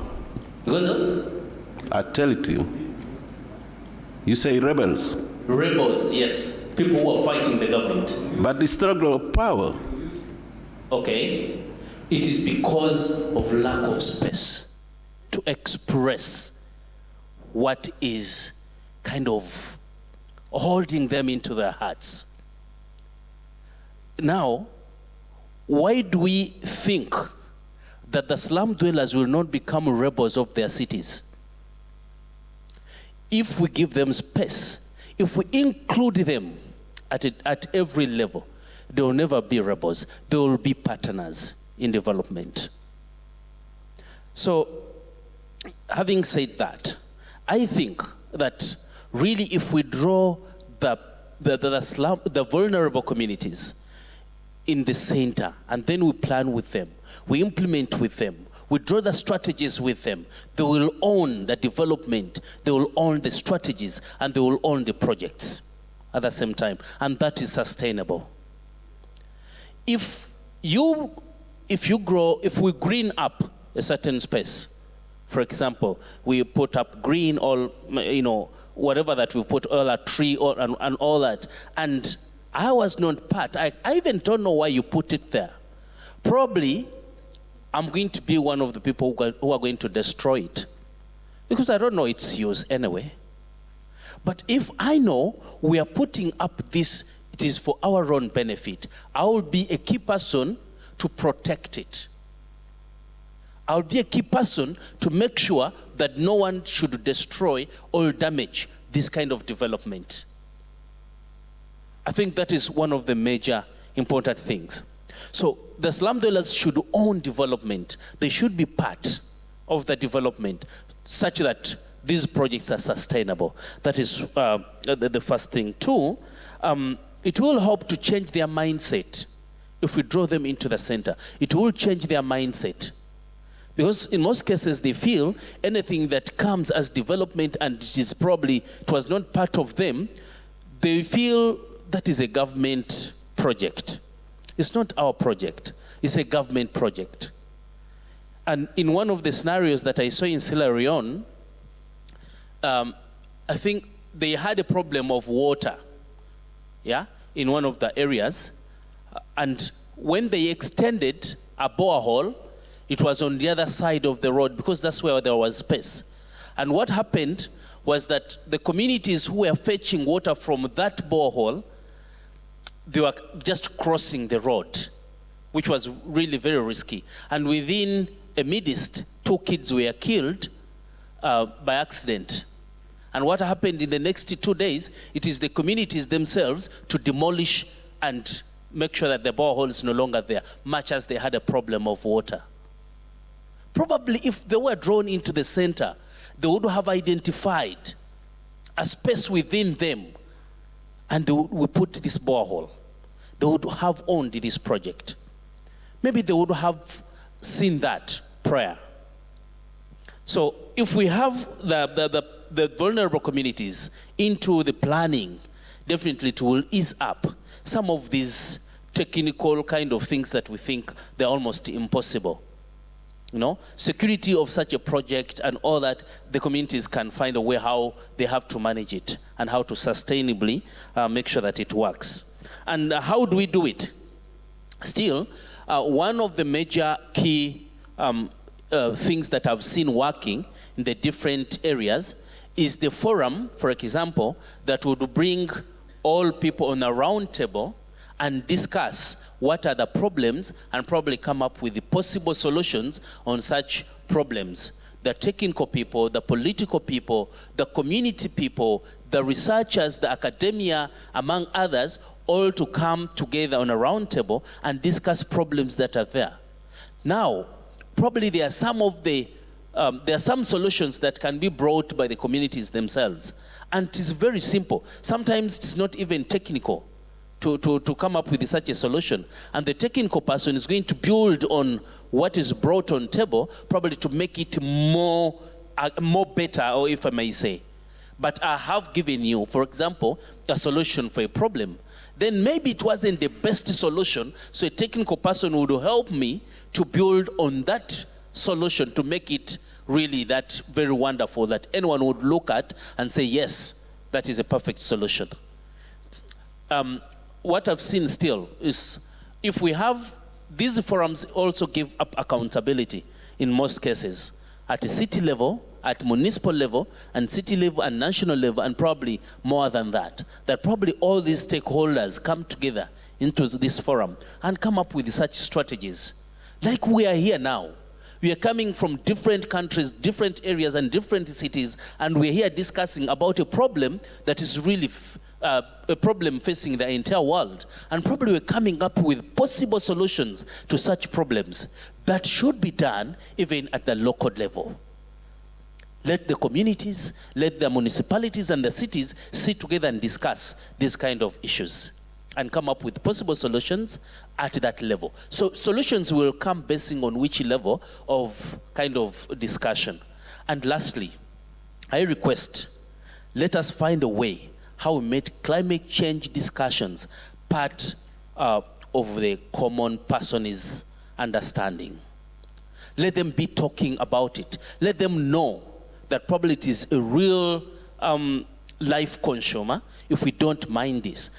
As we are planning, as whatever we are doing, let us put that at the back of our mind, that whatever we are doing, much as we think of development, but we should be resilient. So people should be, from childhood, we should know this is a problem that we need to address right from home, not internationally, not nationally, but should be right from home. We must handle this kind of problem. There are some countries that I've seen, and the fruits must be, it's kind of culture. Fruits must be grown even in your compound. There must be fruits.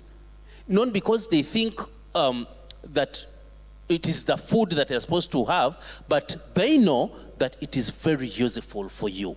So you grow fruits within your compound. And it is key and it is a must to make sure that you're there. One time I was in Dubai and I bought ice cream. It wasn't part of, I didn't grow up like that, for example. And when I bought ice cream, I remained with the residues. So I never wanted to like sip it. I just got the plastic thing that has got residues and dumped it, yes, in a place where where I'm supposed to dump the plastic bottles. Trust me, I thought it is okay. A young girl of around 4 to 5 years, she ate ice cream also. And there are residues that had remained. Do you know what happened? And I felt shamed even now. She got the residues, dumped it. There was also another can where you're supposed to put the residues so that the plastic thing is empty completely. So she had to do that sorting. The residues poured here, and then the plastic poured here. Put in another can. So when I looked at her, I was like, oh, what did I do? I put the entire thing, the plastic and the residues, in the same can. I really felt bad up to now. Because this is a 5-year girl, but she was brought up in that manner. Let us have climate change part of our lives. Thank you.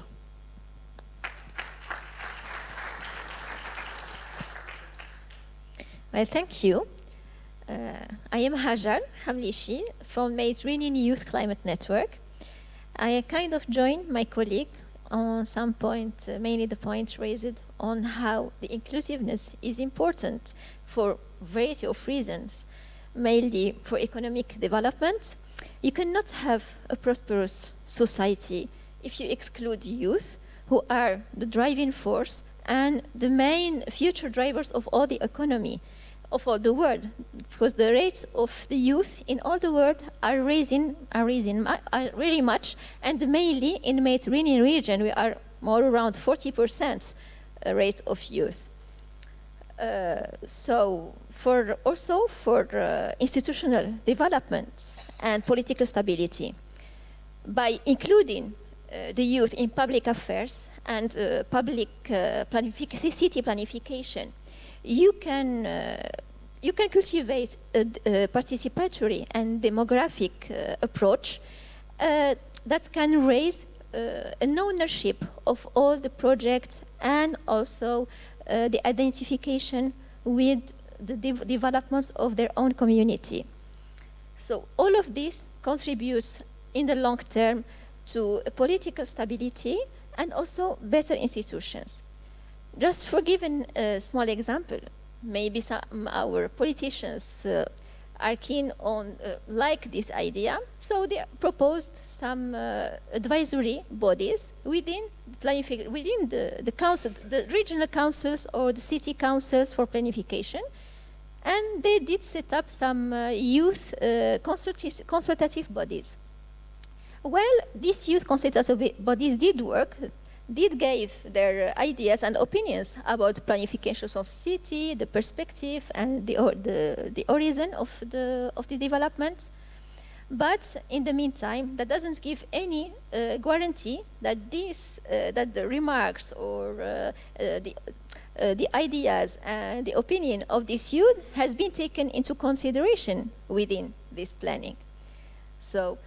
And that happens a lot in South Med. We are accepting the idea, but we are not going that far to make it happen at the end of the point. So we really need to raise it, to scale it up to more participatory role. As you know, these bodies need to be participatory bodies, and something to guarantee that their opinion is going to resist to all different political currents within the city management and the city planifications. So that was my general point for this. It is really relevant because I am part of these consultative bodies and as a representative of youth, and you can be heard, but you still have these frustrations that maybe I hear you, but I may not taking it into consideration that much. So we really hope that we have the ambitions and the hope that it can be getting better, especially in the South Mediterranean regions, and still leave some relevant presence of the youth within the planification. Thank you.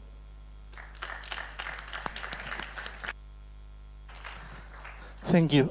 Can we see a little bit the questions that were raised in the floor?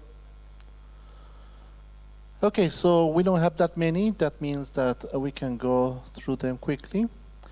Let's try the second one. How can we implement projects that are not just gender responsive, but support equality and empowerment? Yep. So I think the first thing is you can't separate that. And if we look at some of the statistics in the countries that we're working in, so for example in South Africa, in a lot of the poorer communities, you have high numbers of over 50% where you have single female-headed households. And so if we look at the gender breakdown and the poverty statistics, which is what we're missing, right, the disaggregated data, we'll find that by empowering women in particular, you then lead to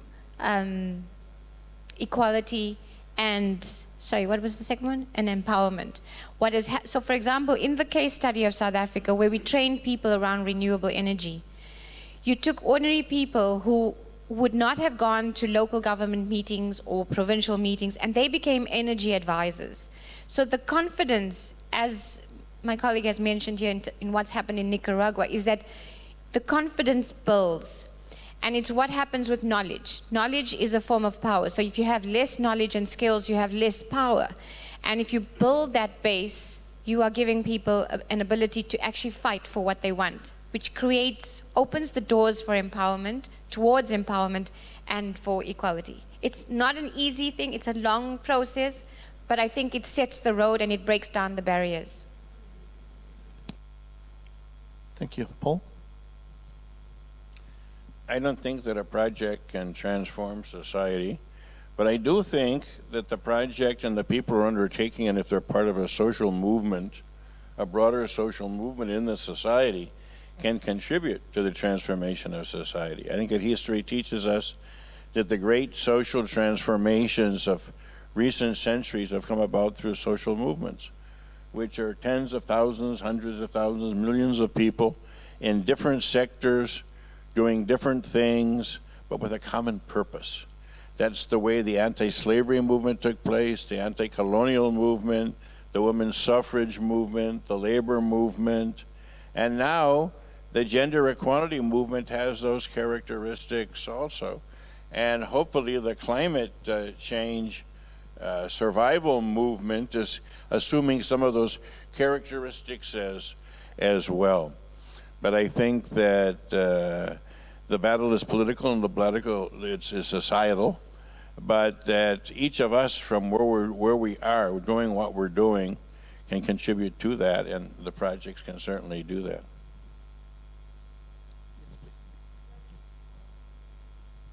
I'd like to address the participatory aspect of all of this, whether it's empowerment or whether it's youth, women, the poor, urban, whatever. Participatory is not in the DNA of governments. It's hard. It takes time. You have to find the right interlocutors. They're not always there. And when they're there, you have to translate, like Farah said, what they said and understand it into concrete planning. So participatory is not easy for governments. However, many claim that they want to be inclusive. Sometimes you hear about inclusive finance, inclusive representation, and so on.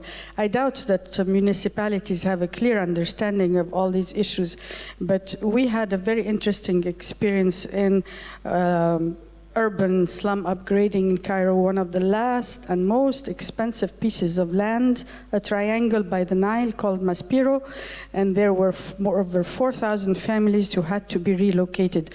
Very difficult situation, but I was fortunate in that I was given the opportunity by the cabinet and the prime minister to do participatory.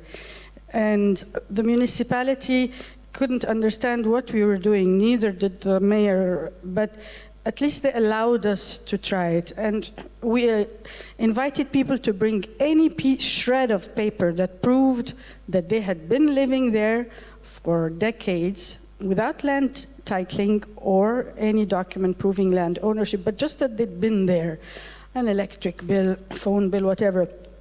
They presented it to the municipality, who didn't even have files to document this, so we enlisted the help of university students, engineering students who documented everything on laptops, and we at least got everybody on the database of the municipality that they had been there.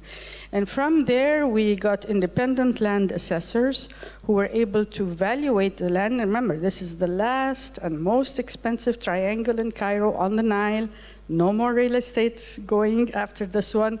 And they were given three choices: either to take cash based on land valuation or an alternative flat. And we had several settlements where we were giving options, or to stay, because in the new design of the land use of that area, there was going to be a strip left for low-income people. So they had the choice. It is considered like a landmark experiment. Maybe there will be more, but I can tell you that it was not an easy exercise. Thank you. I think we don't have that much more time, so I would like to summarize some of the key points I think were brought by our panelists. First of all, I do agree that vulnerable communities are not just victims. They are the key actors of their own success, and governments shouldn't just look at them as a problem in city planning, but they should understand that they come up with they come with opportunities for and with proposals for solving the issues that are creating their own vulnerability. And at the same time, governments need to give them space, as it was said, and that space have to allow for them not just to air their concerns, but to allow them the possibility of taking part in the decisions, not just venting their opinions. And I think that is especially important when we are talking about intergenerational participation, intergenerational equality, and also gender equality. But at the same time, we need to transform the way we do things in order to actually change the system in order to allow for that participation. And some of the ideas that came about are quite simple. For example, earmarking budget for gender empowerment or youth empowerment. That doesn't require lengthy planning. It requires political will to give the opportunity for the creation of mechanisms for that participation. And obviously, it's also important to understand that economic empowerment is maybe one of the most important solutions for the reduction of the vulnerability of poor and marginalized communities. And that requires a clear understanding that they are not poor because of some unknown reasons. Most of the times that happens because the city has not taken into account their needs from the very start. And all the time that has been lost has to be compensated with proper policies that would allow them to not just raise above poverty, but also to join their whole city community. It's very important, and it's seldom understood that being a citizen comes from all the rights and all the privileges that you get from being part of a larger community. And that is important for middle-class people, but it's especially important for poor communities. With those very few remarks, I would like to give Paul for the opportunity to give one last comment, and then I will give the floor to Ayman to close this forum. Thank you. Back in the 1980s, I was in a meeting in the mayor's office of Managua, and I said, when Managua is a developed city, and an old engineer there said, Paul, don't be naive. Managua will never be developed. And I said, what? And he said, we're struggling now to get the infrastructure for a city of 800,000 people. By the time we achieve that, Managua will have 1 million people. And when we struggle to get the infrastructure of 1 million people, Managua will have 1,400,000 people and will be forever more behind. The moral of this story is that if we don't develop with the countryside, we won't develop. So the development has to be together. It has to be the city and the countryside, or the migration from the countryside will continually conspire against the development of the city. Thank you, Paul. Thank you very much to all our panelists. May I ask you for an applause for them? Thank you. Now, Ayman, please.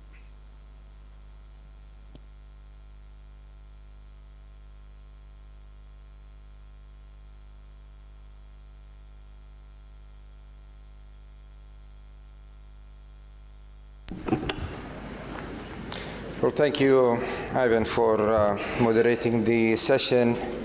and thanks to all of you for engaging in this lively discussion.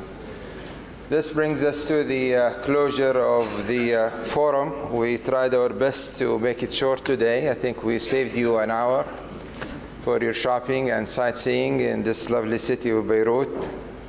So before we conclude, on behalf of my fellow co-chair, Ismo, and myself, I'd like to say that indeed it was a very exciting 2 days in this, again, wonderful city, in this fabulous facilities of the UN-ESCWA, for us to engage in concrete technical discussions and try to address the issues and challenges faced by cities and how cities can make climate use of climate finance to build their sustainable, cities and enhance their communities. Before I conclude, I'd like to call on Carol. Carol, if you could come up here to the stage to say a few remarks on behalf of ESCWA, please.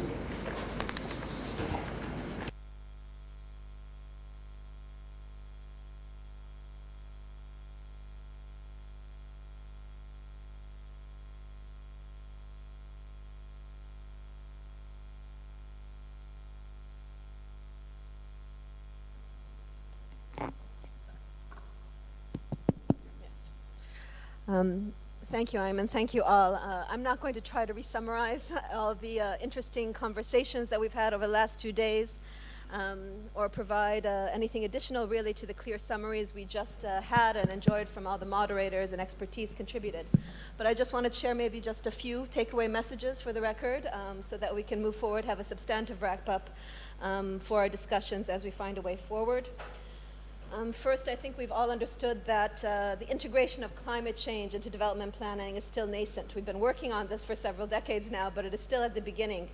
And therefore, we're hoping that at this beginning that we can take advantage of these significant opportunities to be innovative and to move beyond traditional ways of structuring and pursuing climate finance to ensure inclusiveness and engagement of all to achieve the global climate goals and national development objectives. Also, we know that climate finance has not been sufficiently needs-based, and because of misconnections between the finance community, the project development community, and the beneficiaries of projects, particularly women, youth, and the vulnerable groups. There has been a misconnect in targeting some work. There's also been misperceptions that it's costly to prove climate infrastructure projects, and incorporating those early on. However, we can realize and help with capacity building and awareness, such as these activities right here, to improve understanding so that the upfront costs that might be involved with climate proofing are understood within the context of the long-term savings and benefits that it has for both socioeconomic development and, of course, the ecosystem at large. A further challenge we talked about is the problem about silos. We talk about silos across sectors as we look at climate finance, even what is climate finance, how is it different from just sustainable finance at large, and the need perhaps to clarify that more in the international community, as well as the silos across scale, be it countries, continents, communities, and the continents and the globe as whole, and that we need to bring that together further to coordinate collective efforts. In terms of means of implementation, finance and technologies for bridging gaps that we need between developed and developing countries and urban and rural areas in terms of action, and of course the importance of capacity buildings and the innovative tools that were really talked about here. Lots of case studies were shared and lessons learned about education, research, matchmaking, reverse linkages, South-South cooperation, North-South cooperation, and operationalization of these efforts through social entrepreneurship and social investment. And then also bringing out innovative tools such as risk sharing, insurance associations, sustainability and green bonds, equity investments, blended finance.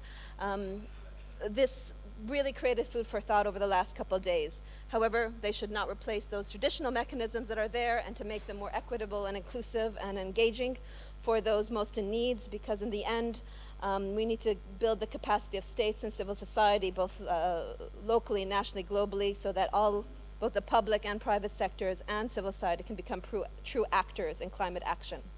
So I just wanted to close with the remarks of our executive secretary yesterday. I remind you about her reference to Q squared, that climate finance in the end is a quality story and not only a quantity story as we move on. That is both critical to achieving sustainable cities and a collective future and sustainable future for all. I would like to thank, and on behalf of ESCWA, the Standing Committee of Finance, for entrusting ESCWA with hosting this. I would like to thank our partners, the UN-ESCWA. They've been working non-stop for the last several days into late hours making sure this happens, as well as our staff here at ESCWA working hard to keep this on. And of course, our partners at the Islamic Development Bank, the UFM, and the support from Australia, Norway, and our host here, the government of Lebanon, for moving forward.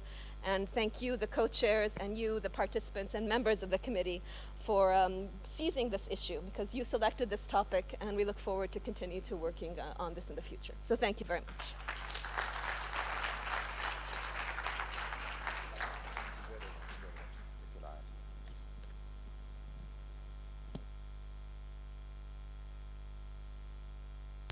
Thank you very much, Carol. While certainly you may have not really found solutions to address all issues in these very tight 2 days, facing all the challenges and really trying to at least raise awareness about the challenges of climate finance when it comes to helping resilient cities, I'd like to encourage everyone to note the exchange and take it back home to your colleagues. Use the material that you have received to share with your colleagues back home and disseminate this knowledge that you have gained here and make it as public as possible.